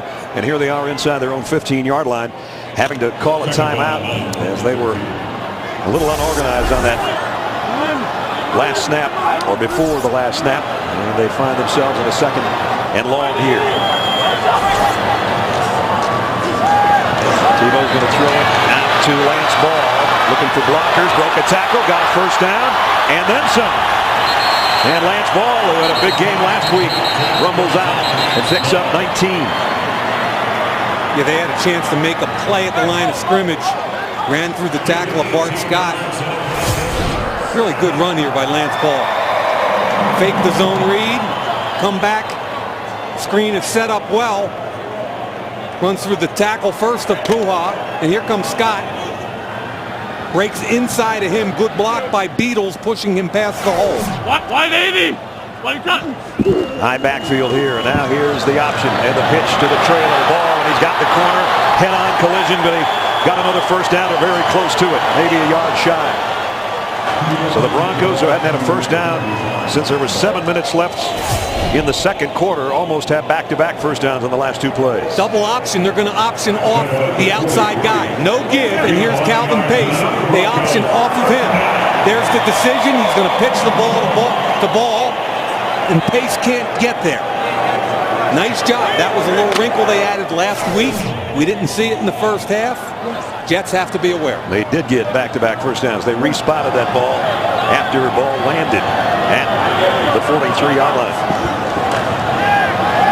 Tebow throws on the run and incomplete. Eric Decker, the intended receiver. Antonio Cromartie was covering.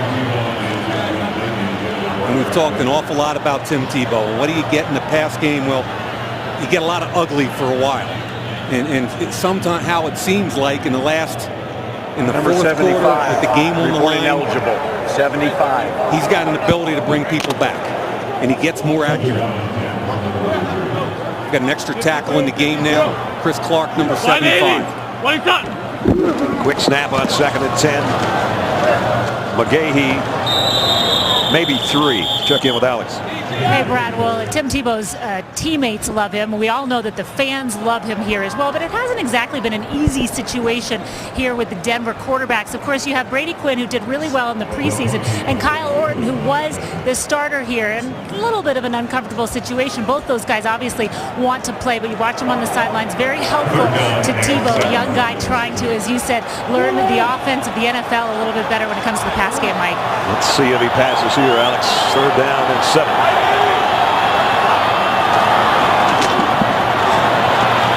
Fires deep. Man out there, just overshot Decker. Decker had a half step. And how does Decker always get a half step? And by the way, they're going to have great protection up front. Here comes an overload blitz. They pick it all up. Here's Decker. Watch him get the D-back turned and then break to the middle of the field and run by Irv Smith. If that ball is thrown 2 yards less, it's a huge play for Denver. And I'll tell you, Decker's faster than people give him credit for. Britton Colquitt in the punt now as the Broncos drive stalled at the 46-yard line.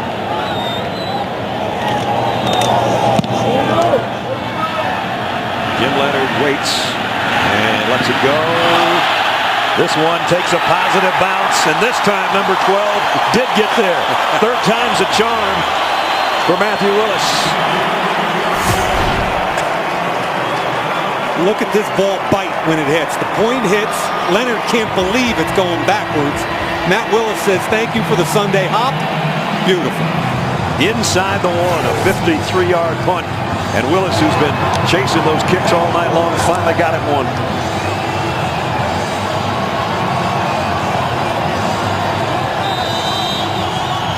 So now the Jets have to huddle in their own end zone. This is where Denver's defense has to step up and make a play. Force them to punt out of their own end zone. This is where you'd like to have Sean Green in the backfield, just to try to plow your way out of there. McKnight's the tailback. Sanchez takes a snap in his own end zone. He's going to go straight ahead with a fullback, and that's probably a good call to get a little bit of room. John Connor with the carry. That's only the 8th carry of the year for the big fullback. Fans are trying to make it very difficult on the Jets right now down there on that end of the field. Be very interesting to see if Schottenheimer has the confidence to play action and throw the ball, try and get it out from the shadow of their own goal line.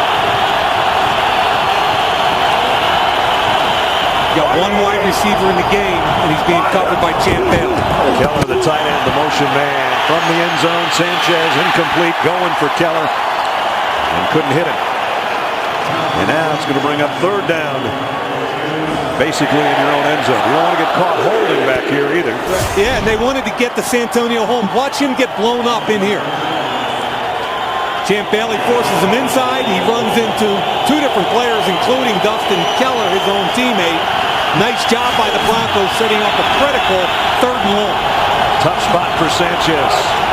Now they've had some success with screen, and in the last time they did it inside their own 10-yard line. You get sacked in the end zone, it's a safety. If you have a holding call in the end zone, it's a safety. Third down and 7. They'll play it safe. McKnight all wrapped up at the line of scrimmage by Dumerville. Great job by the Broncos defense. Dumerville chased it down from behind. And you can feel a shift in momentum in the stadium. They're waking up now. That punt really did it, and now it's going to be a tough punt for Conley because he doesn't even have as much room as he'd like to have taking the snap here. Eddie Royal waiting back on the other end near midfield. Royal, fair catch, taken in Jets territory. Denver City and County Building. The legislative branch of the government all lit up here on the almost holiday season. 10-3 Jets. Thursday Night Football is brought to you by Lexus. It's time to engineer amazing. Thursday Night Football and our aerial coverage presented by Southwest Airlines. Beautiful night in Denver. Well, here's the Broncos in the Jet side of the field again, but they haven't been able to take advantage of it all night long. At the 49. Again, no gain for Lance Ball. That's Rapati. You want to give me that last name, Ness? Rapati. Tua. Thank you. That was really good. He did a nice job. 6'8", coming down from behind, and I'm telling you, they're shutting down this Denver Broncos run game. But I don't think they're going to get frustrated. I saw them down 2 weeks ago, down by 10 points in the third quarter to Oakland. Right. They didn't panic. They continued to run the football, but they've got to make a stand here. Great field position. Second down and 10. Play action. Tebow hitting the backfield, breaks that tackle. Throws on the run, and that should have been caught. Decker. That one looked like it was on line from Tebow, but incomplete. Yeah, he shook off McIntyre, who came off the edge. See McIntyre coming here, shakes him off, and now Rapati's going to chase him. Throws the ball late to Decker. It's a fast ball. Decker's trying to keep both feet down and catch the football on the back hip. Probably should have caught it. Yeah, good call, though. That's what he was concentrating so much on, that forgot to take the ball with him. Broncos have missed on their last 6 third downs, and they're only 1 out of 7 overall. They need one here if they're going to get anything going in Jets territory. Tebow throws incomplete. And a man, Demaryius Thomas, who appeared to be open again. That's another NFL wide open window. That ball has to be complete. This is the education of a young quarterback. Looks left. I like him coming back to the right and not panicking. Now, he understands he's got to throw the ball away from his receiver, but you got to complete that pass. And Demaryius Thomas, if you get both hands on it, you got to help your quarterback also. Colquitt, he'll try to drop one inside the 10 here. Leonard will take it on the hop. Jim Leonard, and he's got it out across the 20, so that worked out pretty well for him. 43-yard kick and a 15-yard return. Introducing NFL Magazine. Sign up for the new official monthly magazine of the National Football League. Scheduled to launch this December. Go to NFL.com/magazine to learn more today. Mark Sanchez has had a good completion percentage tonight. No touchdown passes so far. Sean Green still warming up over there. He hasn't played since the first quarter when he went down with what we thought might have been rib problems. And it's been Joe McKnight's night so far in Sean's stead.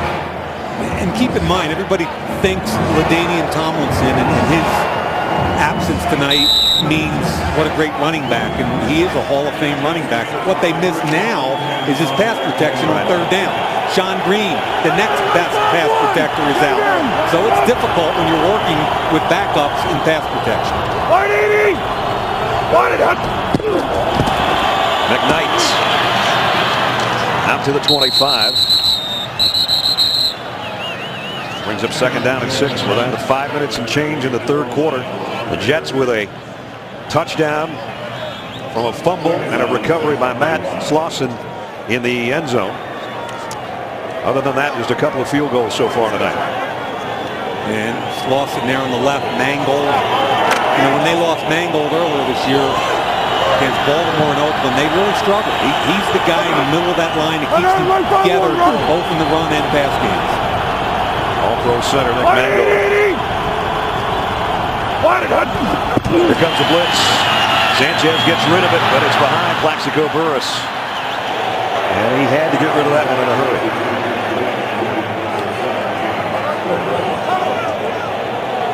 You know, I thought he had an opportunity to make a play on the other side of that because they got a matchup they would have liked, which was rookie linebacker Von Miller trying to cover in space, and that's not what Von Miller can do.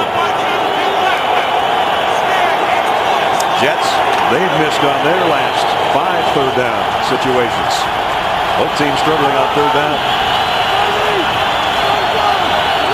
Little different set here. Mulligan basically in the backfield. Now he's on the move. Sanchez throws. It's intercepted by Goodman. Goodman down the sideline. Touchdown.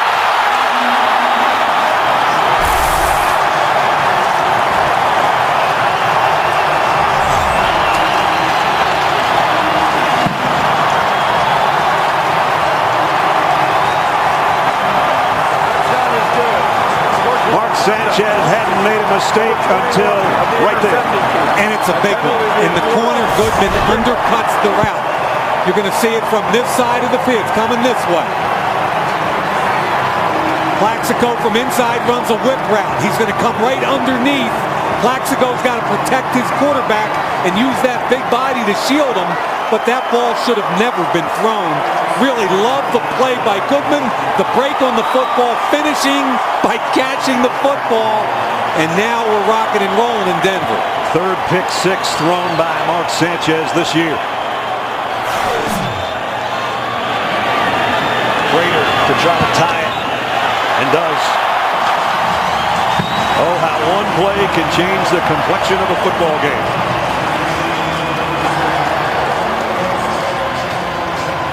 And as Mike said, they're rocking and rolling at Sports Authority Field here at Mile High, courtesy of number 21, the 10-year pro. And Sanchez is 18 for 25 today. That's pretty cool right there. Go ahead. Third year with the Broncos for Goodman. Sanchez, he's kind of got that look on his face that he had in our meeting last night. He came in after a tough loss to the Patriots, and he hadn't gotten over that, and now the hangover is carrying over to that interception he just threw. And Goodman, of course, 10 years in the league. Dawkins, 16 years in the league. Champ Bailey, 13 years in the league. So 3 of the 4 starters in the Denver secondary in double-digit years. I'm not sure there's another team in the league that can say that. And Goodman is an elite speed guy that may have lost half a step, but he still flies. The AARP secondary coming through tonight for the Broncos. Right, and they're babysitting for that free safety position where they've got Quentin Carter and Raheem Moore, 2 draft picks this year. And that, you know, that all comes from stopping them, forcing the punt, field position, forcing a third down situation, and your defense making another play. So now they're with a penalty after the touchdown. The kick's going to come from the 20-yard line, so the Jets are going to get good field position out of this and should get Joe McKnight a return. He hasn't been able to take one so far tonight, and Prater normally kicks it out of the back of the end zone, he would be hard-pressed to reach that point from where he's kicking off.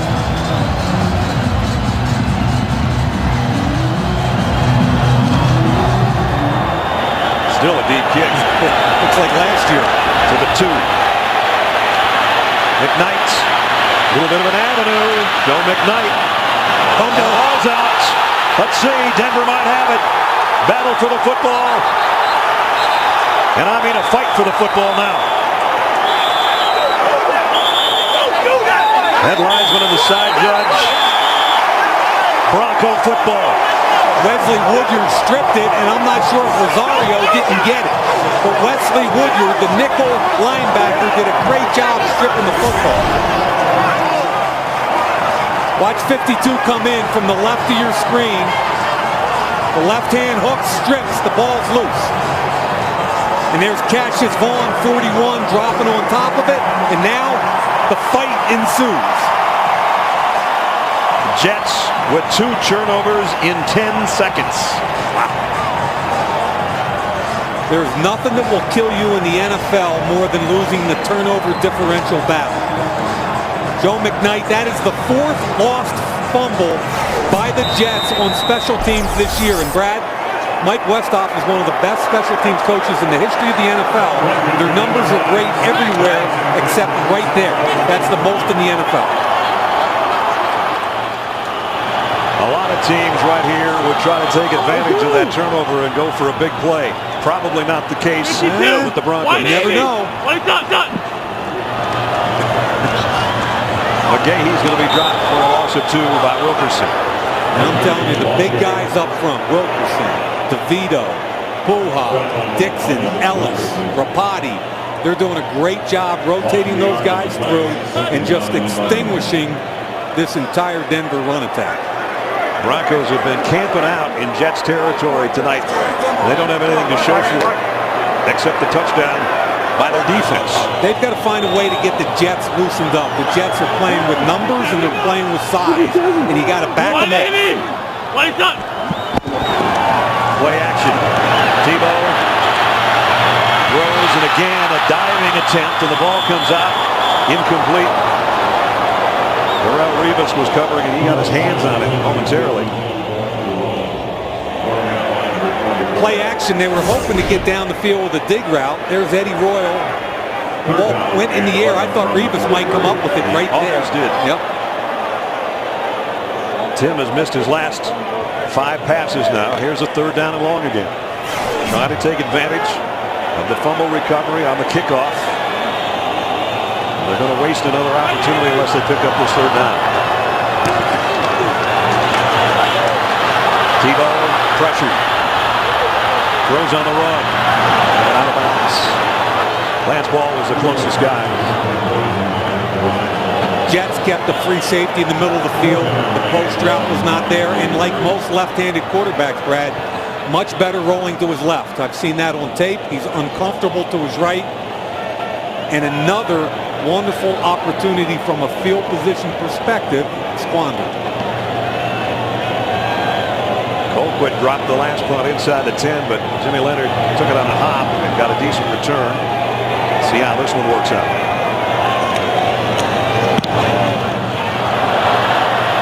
High and short. And Leonard will take it on the fair catch at about the 19-yard line. 3:14 remaining in the 3rd quarter. Around the league this Sunday, Packers and Buccaneers, Green Bay on a roll at 9-0. Best record in franchise history.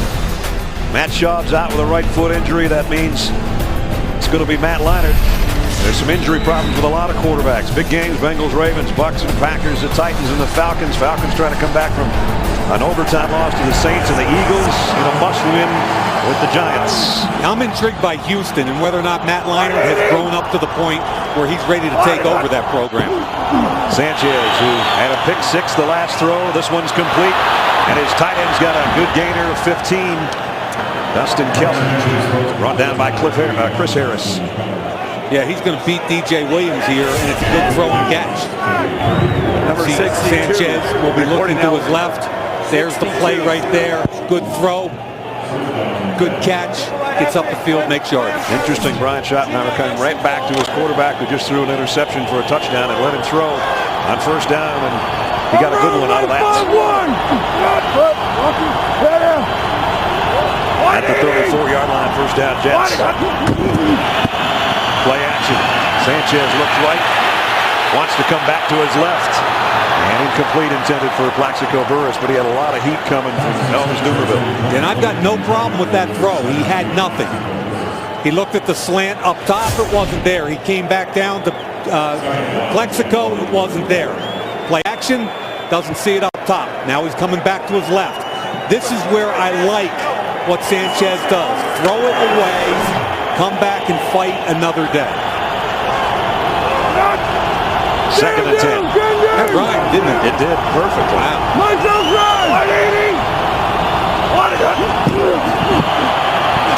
McKnight hit in the backfield. Down he goes. No gain. Robert Ayers, former #1 draft choice, with a tackle. And they went right at Ayers and Von Miller, the rookie, first-round pick from Texas A&M. Now to 2 minutes remaining in the third. They were tied at 3 at halftime, tied at 10 now. This Denver defense has come a long way in a year. Now you've got Chris Harris, the nickelback, in single coverage all the way out here by himself. Third and 10, Sanchez backpedals to his left. Now throws incomplete, intended for Santonio Holmes. And he was hit when he got rid of the ball. Yeah, I'm not sure why you're trying to throw it into double coverage there. Sanchez got hit pretty well there. And he's hurt. The pre-snap read to me was up at top with the nickel out wide. Here's the end of the play. Von Miller right in the kidneys. Yep. Second time he's taken one from Miller. One was in the front. This one's in the back. I thought the one earlier in the game in the end zone was a late hit. I thought this one was a little closer. T.J. Conley to punt. High, deep spiral. And it bounces out of bounds after a 51-yard kick. Thanksgiving Day, the NFL starts at 10 a.m. A special edition of Game Day Morning, live from Baltimore, previewing all the games, the 3 games we will see on Thanksgiving Day. Thursday Night Football, great matchup. Ravens and Niners. How about the Harbaugh brothers getting together? Jim and John, the first brothers in NFL history to coach against each other. That's next Thursday, Thanksgiving night, 8 o'clock on NFL Network. We're going to have some fun in that one. No question. So now the Broncos at their own 18-yard line. Straight ahead give to the fullback, Spencer Larson. And Larson got 5. Conversation going on there with Beatles and Bart Scott. Just some friendly chit-chat. Mark Sanchez are kind of trying to loosen up his arm. Number 75. Or his hand. I don't know which, but that big shot he took on that last series having some effect. 52. Behind Tebow on 2nd and 5. 180. Wake up. Now it's McGahee. Willis trying to weave his way. Got a couple, that's it. We'll bring up 3rd down. I'm telling you, Denver's going to sit in this and they're going to run the football. They had 3 tackles in the game there, what they call their jumbo set. Chris Clark, but they are down. They are filling so hard. The linebackers are coming downhill so fast. Denver's got to get them off of them. Some play action, some intermediate throws. We haven't seen much option since early. Right. It's been a lot more just of the basic zone stuff, not the option. I think we're going to have a snap before the end of the 3rd. 3rd down and 3. The 2 teams combined are 2 out of 18 on 3rd down tonight. A couple different ways to look at that stat. That's for sure. Now with 3 seconds remaining. Denver. Second timeout. Did Denver take a timeout? Why are you taking a timeout there? I have no idea. Unless they really wanted to make sure on 3rd and 3 that they come up with something. Maybe they thought, or maybe Tim Tebow thought that the clock would run out. 3 or 4 second difference on the play clock in the game clock. And boy, that one they might need later. That's one of those where I really don't understand in 3rd and 3 why you're calling a timeout. They had plenty of time. I think there was still 5-6 seconds left to snap that. Well, Denver's down to 1 timeout. Remember, they don't have any challenges available either. That should come into play at some point. John Fox doesn't have any challenges left. Right. Yeah, he was 1-1 tonight. Won't get him a 3rd one. You got to be 2-0 to get that 3rd one. Barring a penalty, we have the end of the 3rd quarter on this one. 3rd down, a long 2. And again, you got man coverage out here if you can challenge them. Empty backfield, and then I got motion. That drives me nuts when you come off a timeout you don't like anyway. Number 87. And then jump off sides of the wide receiver position. Terrible. That's going to be 3rd down and 7.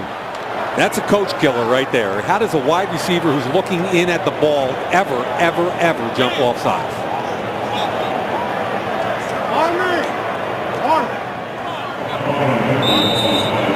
Eric Decker. Boy, his girlfriend that sang at halftime is going to yell at him about that one. At least she wore something. Yes, she did. She did a great job. She might be wearing Bart Scott's later. Well, now we think we're going to have the end of the 3rd quarter, but it's 3rd down and 7. You got to be careful here if you're the Broncos. Tebow. And this one's way over everybody, including the guy holding the corral mic over there. Yeah, he got smacked by David Harris. Harris has got a piece of turf. He just got a piece of Tebow. The 1st quarter. To end the 3rd quarter. We were even at halftime. At the end of 3, we're still even. Jets, Broncos, 10-10. Tomorrow on NFL Total Access, Ben Roethlisberger joins us on Steelers Cam to discuss leading the AFC North and where he sees his team in the playoffs. Don't miss NFL Total Access tomorrow, 7 Eastern, here on NFL Network. With Mike Mayock and Alex Flanagan, Brad Nessler. Thank you. From Denver, we start the 4th quarter. And the Jets and the Broncos deadlocked in a 10-10 tie. Broncos set to punt on the opening snap of the 4th. One of those games, neither offense can do anything. We just had a defensive pick 6 for a touchdown. Special teams could end up being huge here. Well, they came after Colquitt a little bit that time. Jimmy Leonard camps under this one at the 24. Made the first man miss. Goes down as he crossed the 30.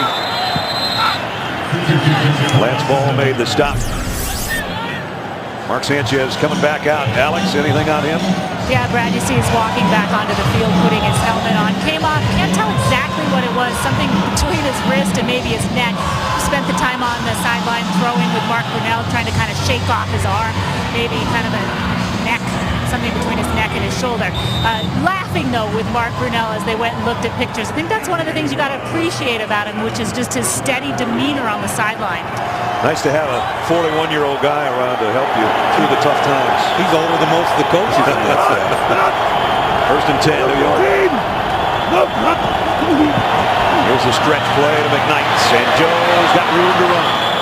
1st down run, in fact.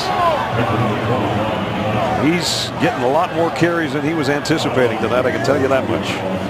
Sure did. And that time they got Von Miller, the rookie Sam linebacker. They set the edge right there. Look at him right there. Right now, you know you're going downhill and you won as an offense. They got Von Miller hooked. Great job at the point attack by Matt Milligan. The pull by Wayne Hunter. And now you're going downhill. Joe McKnight came into the game with 53 yards rushing on the season. He's got 46 tonight. Here he is on a toss sweep. And again, nice run to midfield. Well, I tell you what, he's showing some power too. He's an explosive kid. He ran through the arm tackle of Marcus Thomas, the defensive tackle. Be interesting to see who wears out in the 4th quarter. The people that are used to altitude, or the Jets who are traveling across the country on a short week. So right now, McKnight's got more yards in this game than he had in the previous 9 coming in. Powell will take his place and give him a breather as the Jets tailback. Patrick Turner in motion from midfield. It's Powell. And no gain. Nice job by Von Miller. Yeah, Von Miller came flying from behind. I wouldn't be surprised to see some kind of bootleg. coming up because of the way the defensive ends are crashing. Watch him come down as hard as he can come, jumps over the cut block, and gets a big piece of the tackle on the front side. Big third down here early in the fourth. As you can see, third down has not been kind to either team. This looks like a run set here for them. Might be motion. Is there a flag? No. The throw is complete. It's a first down. And Turner picked up 4. It's a good job by Sanchez because late rotation by Denver. What happens is they come off the edge here, and the safety, Quentin Carter's got to come down and cover man-to-man. They read it correctly, gets the ball out of his hands. Had Carter been more aggressive, he probably could have made that play. So the Jets in Denver territory at the 46-yard line.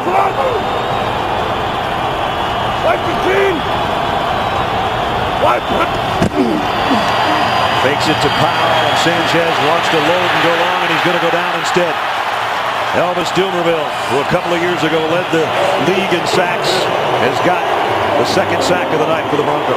He led the league because of his power and because he's relentless. Here he's working on Matt Mulligan, and this is the relentless version. Throw him off, quarterback is still live, go get him. Great acceleration to the ball and a big play. And it forces second down and long.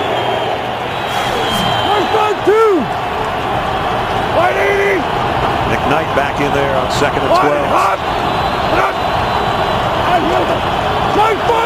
Sanchez with 3 wideouts. But it's McKnight on the ground, backpedaling his way for about 3. So here comes third down and 9. We talked at the very top of the show, Brad, about balance, ground and pound. What do you want to do here? That was their 25th rush of the game against 31 passes. Getting closer to alignment. But remember, when they were successful, it was 54% rush, not the other way around. Plaxico Burress comes to the near side. Santonio Holmes and Patrick Turner the other way. Third down and 9, and the stadium starting to rumble. Looks like Plax, bottom of the screen. Sanchez, screen pass. McKnight, blockers in front. First down and more. Down to the 31-yard line. Nice play call and a good job by McKnight. That is the 4th screen of the evening. They're not a big screen team, but Denver's struggled with it. Now, Brandon Moore, the right guard, is again going to make a big play on this. Here comes the coverage. You run him off out here. You got everybody in here. Look at all the green in between the arrow and the circle. Dump it off. Here's the key block right there. Brandon Moore gets the block, and I like the patience of McKnight, allowing the block to happen before he makes his cut. First down, Jets at the Bronco 31-yard line. 350. Quick throw, and it's too far in front of Santonio Holmes, trying to throw a screen out there and let Plaxico Burress lead the way, and that pass wasn't close. Yeah, that was another smoke where it's called a run, but you have the bumble as an option on the outside. Just a bad throw. Jason Hunter's the guy that hit Mark Sanchez on this one. Yeah, watch him make. If you're the right guard, the one thing you can't do is get beat inside on that across your face. Really good job by Hunter, poor by Moore. Hunter just got rolled up on Sanchez, and that's why Mark was slow to get up again. He's getting beat up here in this fourth quarter.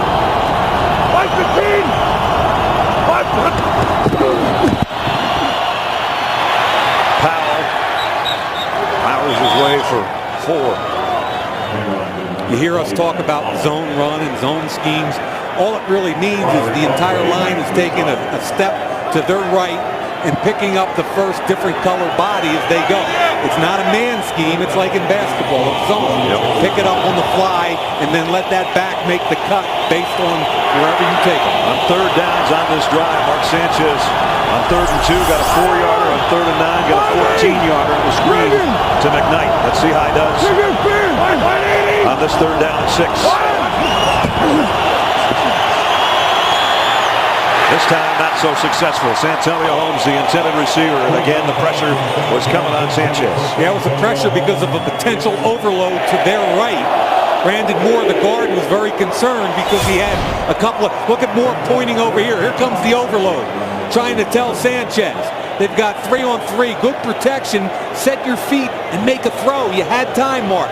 That's where a veteran quarterback sets his feet and makes a throw. Well, a guy that has been pretty successful on long field goals. Nick Folk will try a 45-yarder. He missed a 52-yarder. Mark Brunell to hold. They give the Jets the lead, and this one just got inside the right upright. So the Jets inch their way back in front. And by inch, I mean the kick that was inches inside the right upright. 9:14 remaining in the ball game. Folk has put the Jets in front.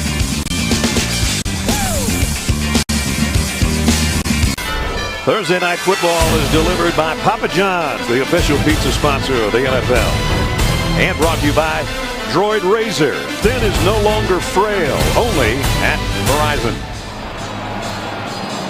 13-10, the Jets defense has only given up a field goal tonight. Superior numbers at the line of scrimmage combined with a heavy package up front. 3 nose tackles playing often in this game. Dominating the line of scrimmage. Sione Fuha, penetration. Muhammad Wilkerson, the first-round pick, penetration. Stretch play to the outside. Look from the backside. Rapati with a big play. Superior numbers, and I think you're looking at the left at Bob Sutton, who was the Army coach who ran a ton of option when he was the head coach there, and Mike Pettin on the right side, who I think is a great story. And really, Brad, the transition of this being Rex Ryan's defense is over. It's Mike Pettin's defense, and Rex is the head coach overseeing everything. Folk to kick off. Cassius Vaughn waits in the end zone. And Cassius will bring it out at a 66-yarder early in the game. Trying to break tackles, and he's going to be dropped back inside the 10-yard line. Nice job by the Jets special teams. Yeah, Nick Ballore made a great tackle there. 9:08 remaining in the fourth quarter. Jets by a field goal.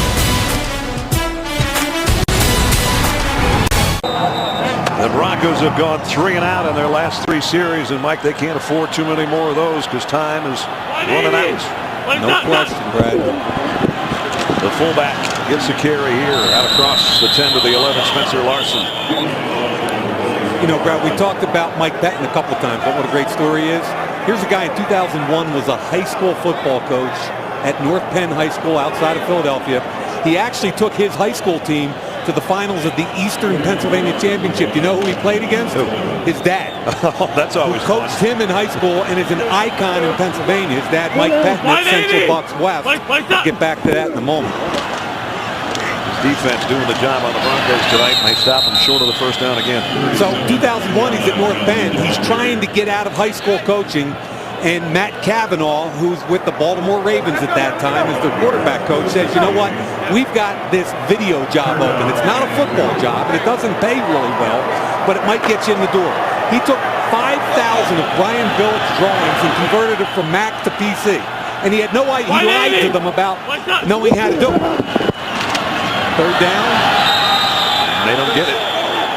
So he gets in the door, works his tail off on the conversion, and at night they use him as an extra quality control guy. Here we are at the point of attack. DeVito, the big defensive guys.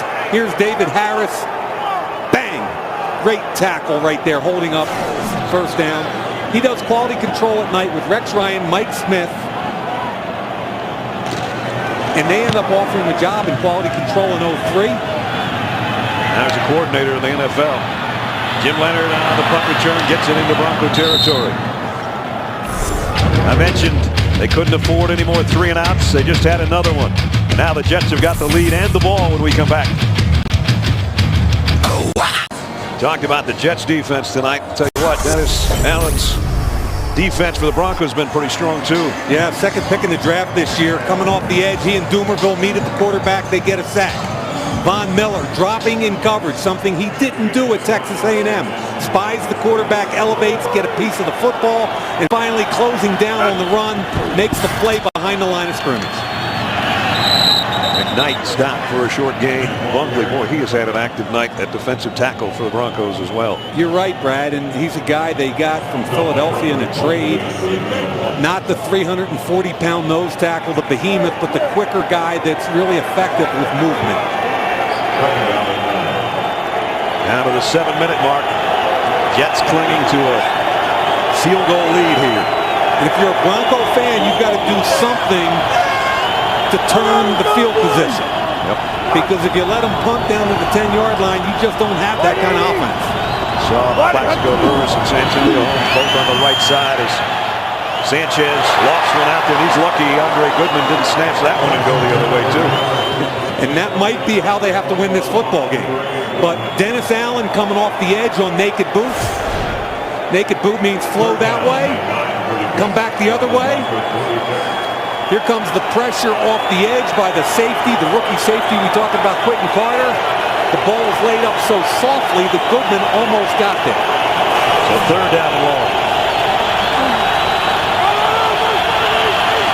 Santonio Holmes has been shut out this half.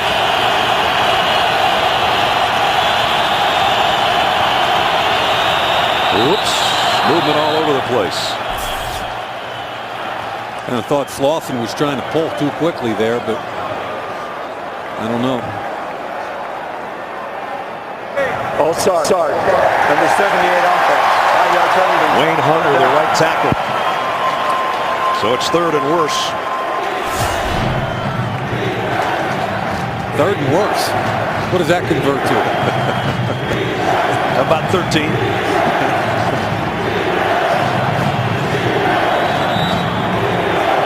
John Fox says we'll take it. So that puts it on the other side of the 50. Not a lot of penalties against the Jets, but a costly one. We'll call it 14, in fact. Third down, 14.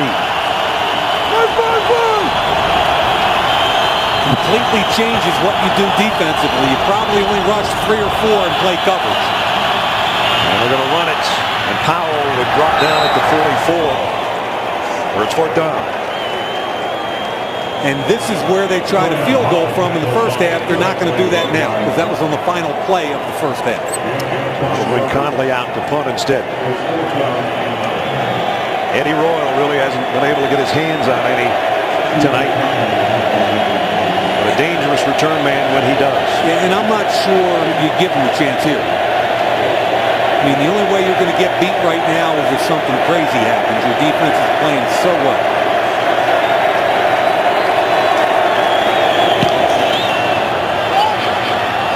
Royal with a fair catch call. Takes it at the 5-yard line.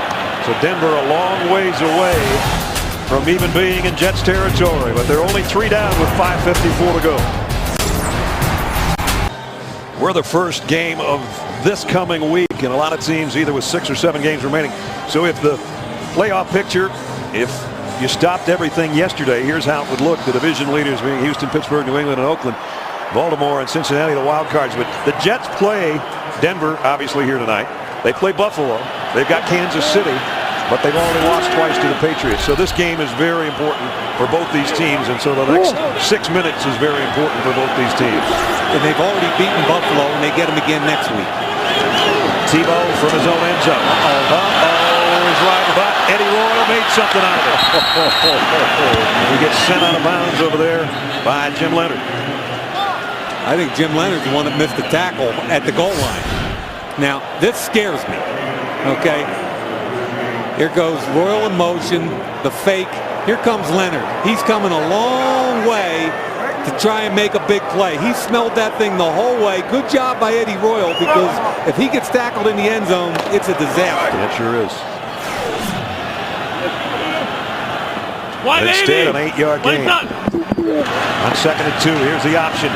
Tebow will keep. He'll get the first down and more. Tim Tebow across the 25, out to the 27-yard line. Well, he pulled off a miracle against Miami. A couple of road wins in the last 2 weeks. Can he do it again? There's something magical about this kid. And here we go again. He's going to option off Pace, number 97, out here. And he does a good job because Pace slow plays it and doesn't come up and get on the quarterback. He was halfway between pitch and quarterback. I didn't like the relationship of where Pace ended up there. Empty backfield. Tebow throws on first down, throws a strike. Out to Demaryius Thomas.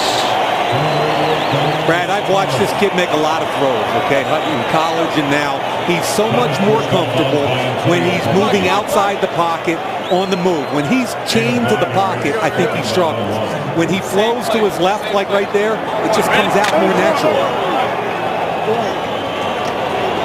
They got 9 on that pass play. Second down and short. Even though he's got wide receivers all over the field, this might be a run for Tim Tebow. Now he's going to throw. And incomplete, nowhere near Thomas that time. Interesting. David Harris thought the same thing you did, Brad. Empty backfield, alert quarterback draw. David Harris hung right in there and wouldn't allow that to happen. And then you're talking about a fairly complicated timing route on a back shoulder throw between Tebow and Thomas. Third down and a huge one. And they are only 1 for 11 tonight. They've got to have this one because they might not get the ball back again if they have to give it up. I'm not even sure they're punting it. This might be 4-down territory. And there's a Tebow run this time. Yep. And he's got the first down. Well, that was a play early. I thought it was coming. And this is when they talk about out-gapping your opponent with the quarterback in the run game. Now it's 11 on 11. Watch the backside block by Franklin. Tebow reads it correctly, and away you go. Good job by Tebow. Picks up the block, and more importantly, Brad, the first down. New set of downs at the 4-minute mark. Again, an empty set for Tim Tebow. Flushed out of the pocket. He'll run it again. Puts his head down. A lot of guys go out of bounds. He goes right through Darrelle Revis. I'm telling you, this is Tebow ball right here. This is backyard, school ball, Tebow ball. When he's chained to the pocket, he's just a guy. When things start breaking down and he's got a chance to use his ability, look down the field. Look, every other quarterback in the league runs out of bounds. He tries to run Revis over, still gets out of bounds and stops the clock. 3:45 remaining in regulation. Now it's getting fun. It is. Took a while.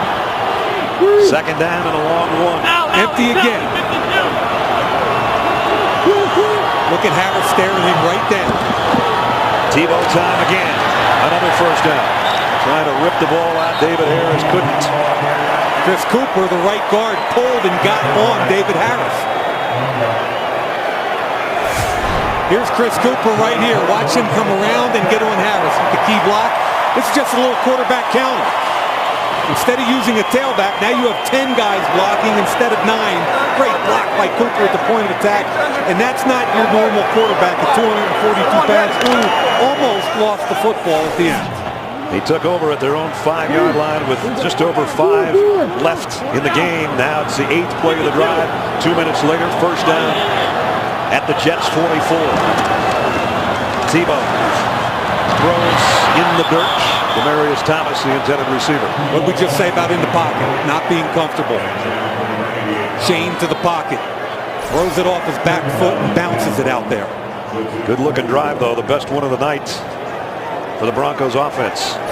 And let's start thinking field goal also, Brad, and how far in the air Matt Prater can kick this ball. Prater's career long was last year against the Jets, 59 yards. And here's the issue. He's 7 for 7 under 40, but only 2 for 7 this year over 40. Alert zone read. Tebow on play action. Throws complete. Rosario, the tight end. First down, Broncos. I love the way Rosario protected the catch. Went down on the ground to catch the football. That zone read pass. Here's Rosario. Play action. Not a great throw, but I love the catch. Now back to the ground game. Lance ball for a couple. We're working our way down near the 2-minute warning. Denver just one timeout remaining Mike and I are sitting here talking field goals. I'm telling you, if the Broncos get a touchdown, this place is going to come apart. And I'm not suggesting you settle for field goals, but they are now officially in makeable field goal distance. Well, when they started at their own 5, that's all they could be thinking about at the time. Yep. But now it's down to the Jets' 23-yard line. And it's been empty formation. It's gotten it done. Spreading the field and letting Tim Tebow read the defense. Tebow can come over on the sideline and talk it over. This Thursday night matchup is going right down to the wire.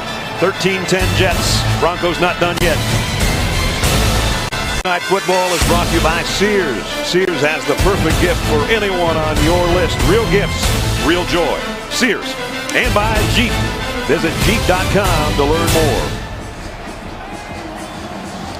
Rich Eisen here getting ready for the K Jewelers post-game show. Highlights and the star of the game on the set. Maybe it's going to take place after overtime, but one thing's for sure, Brad. Looks like we're in the middle of Tebow time, right? Absolutely, Rich. Second down and 7. Tim Tebow's got 34 yards on this drive. He's got a few more there. We're getting away from the old school zone read, and we're going power football now. Just a 240-pound quarterback saying, bring me down if you can. Exactly.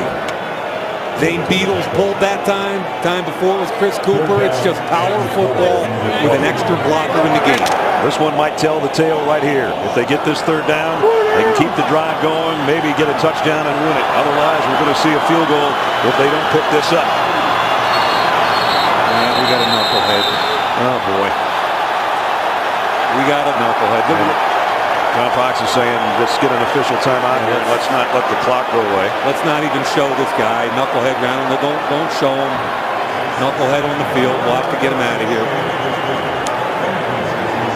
Calvin Pace is shaking his finger. Are you kidding me? All built up to the third down and 4. And now we have to wait until security gets this guy out of here. Well, he'll be doing the Tebow behind bars tonight. Tim Tebow on this drive has been what everybody came to watch tonight. Here comes option. Calvin Pace gets too high. He runs through arm tackles, makes a big play. Again, using his legs. Don't run out of bounds. Run him over. Makes a play. And with his arm, Dante Rosario this time, he made the play on a low throw, and here we are, 3rd and 4. Tebow 5 carries, 37 yards on this drive. Does the drive continue here? Jets show blitz, they're going to bring it. Tebow trying to run around the corner. Tebow's got first down and more. He might score. Touchdown!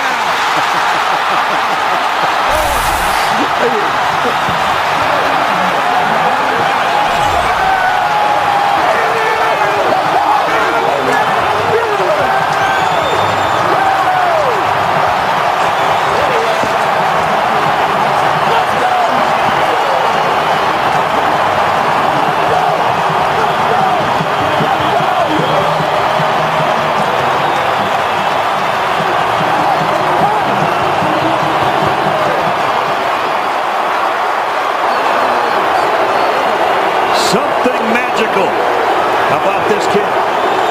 20-yard touchdown. The Broncos in front. And this extra point, all important, because then the Jets would need a touchdown to win. Prater got it.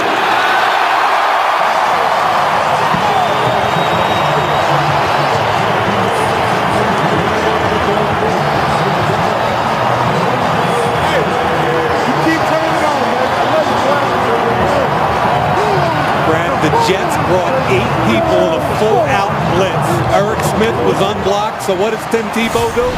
They're all coming. That's Smith coming from the left side. Once he outflanks Eric Smith, it's all over. Does he run out of bounds? No. Cut back, through the arm tackle, touchdown. He knows where it's coming from. Look at him. He sees the blitz coming. He knows the outside contained man is 33 Smith. He knows that's the guy he's got to beat. Here comes all the pressure, sees it, beats him. And then it's T-ball. 20 yards, and this place is going crazy. Just the most mind-boggling, polarizing amazing figure I've ever seen in football. That guy probably wouldn't have done it that way. He'd probably get it done. Good wheels too, but he'd get it done. Look at Foxy. Longest touchdown drive this year. 95 yards in 12 plays, just under 5 minutes. And number 15 did the final 20 on his own. Remember the Miami game? Ugly until the last couple minutes, and then pretty. Same thing. Look at Brett. He's like, are you kidding me? The whole game, and then they go 95 in an empty backfield? Now Prater would like to blast this one out of bounds and not give the Jets a possibility of a return. Jets have 2 timeouts left, but now they need a touchdown. Man. Whatever it is, he's got it. Sandwiched around an ugly loss to Detroit. Have been 3 magical games and maybe a 4th.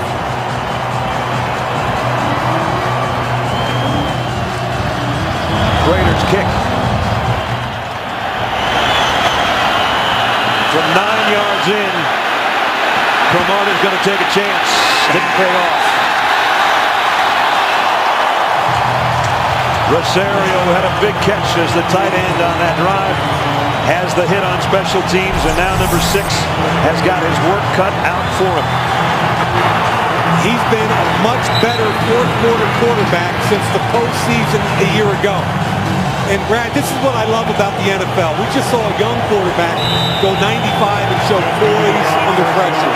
Now we're going to get an opportunity to see another young quarterback, another first-round pick. But he's got to go 86 in less than a minute with 2 timeouts. And he's facing a deafening crowd in this stadium.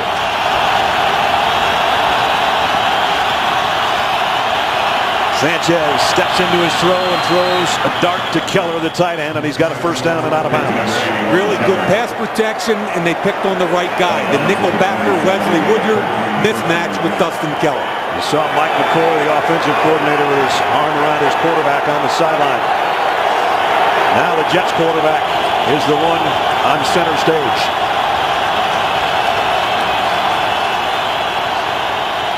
Sanchez, the quick throw's too low. Intended for McKnight. 44 seconds remaining. I'd almost trade that. I don't mind the incompletion there. I'd rather save the timeout and the time.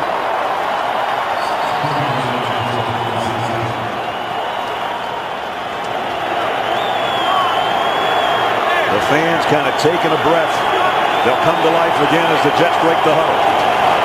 17-13 Broncos, 44 seconds remaining.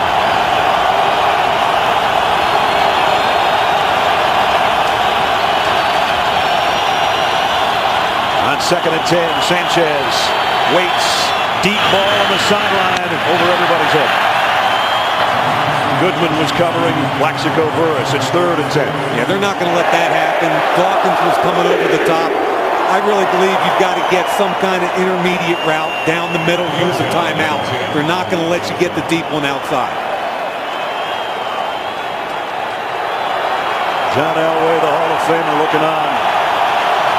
Can his team win one at home and almost miraculously go to 500 at 5-5, hanging on to a 4-point lead?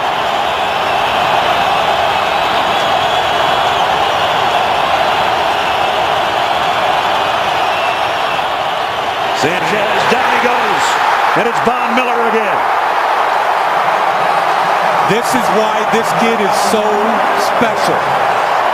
You don't get explosion and ability to move unless you're born with it, like Von Miller. Off the right side, watch Von Miller come off and use a little spin move. Right there, bold, throw him off, big hit. Said to Von yesterday, I remember when you were in college, always your mom and your little brother were at your games. Does your mom still get a chance to see you play? He said, my mom, Gloria, hasn't even missed an assembly when I was in grade school, much less a football game. So mom is cheering right now. Big sack, and now it's one chance left for the Jets. Every football game, every track meet, everything. It was really cool to see it. The Jets, after a heartbreaking loss to the Patriots, coming on the road, and will they suffer another setback? And they would be 5-5. We're going to know in a second. It's 4th down and 19. You're looking 19. Miller with at least 1.5, if not 2 sacks tonight, would give him 10 for the season. They've got to get all the way out to the 37-yard line. Here's the ball game. 3-man rush, drop 8. This is where Sanchez has got to let it play out. Sanchez fires deep middle. Caught. First down, Jets. Patrick Turner. Now they hustle up to the line. Only 1 timeout remaining. And they're going to take it. Hey, he ripped that one. He did. He ripped that throw. He stepped into it and he put it in a tight window. That was a big-time throw under pressure. And he's given his team another chance. It's all you can ask for at this time. This is a really good look at this throw. Watch him slide in the pocket to create a lane right there. And now he's going to have to throw it right in this tiny little window. About a loaf of bread right there. Nice job. That's how big the window was. On 4th and 19, a 25-yard laser to Patrick Turner. Down to the final 27 seconds. No timeouts left for the Jets. Now they've got to throw things to get out of bounds and try to preserve some clock. If they go down the middle with it, they better hustle. They aren't going to get many chances. But again, you're protecting as a defense outside in. So if you can get that 18 to 20 yard inside route and call a timeout, then you got a shot to throw in the end zone. 3 wides to the near side as Plaxico Burress to the top. First down, Jets. Sanchez pumps, now comes back to his safety valve. It's McKnight. He's not going to get out of bounds. Got the first down, but they're going to have to hustle. Sanchez gets them lined up.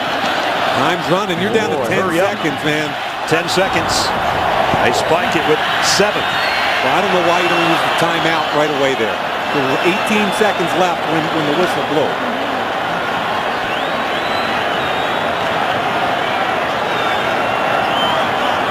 So 17-13, and we might only have 1 more play left.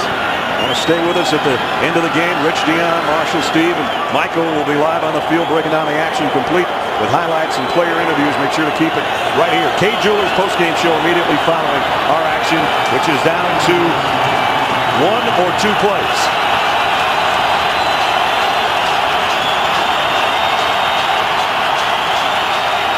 Sanchez loads it. Fires it as long as he can, hoping for a miracle on the other end, and it's broken up.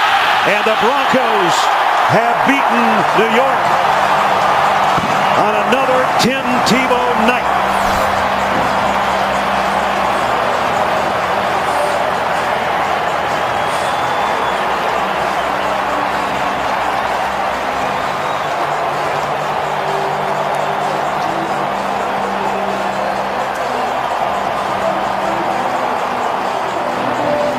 Back-to-back losses by the Jets. They're at 5-5. Broncos with Tim Tebow at the controls since he took over as a starter, have only lost once. They are 5-5, and they're right in the thick of the AFC West now.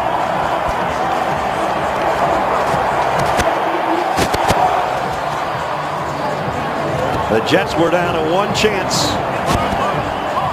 and this was it. Hail Mary, 3 receivers. Patrick Turner and Plaxico go 6'5" and 6'3". Piece by Turner. 4 players on 3 players, 4 win, and wow. Ugly, but effective. T-ball with another victory. Broncos 17, the Jets 13. Quite a night. 3-3 game at halftime, and then the fireworks started in the 4th quarter. We'll be back in a minute with a K Jewelers postgame show featuring highlights, analysis, interviews, and press conferences. You'll want to stick around. For Mike and Alex, Brad Nessler saying goodnight from the booth here at Mile High.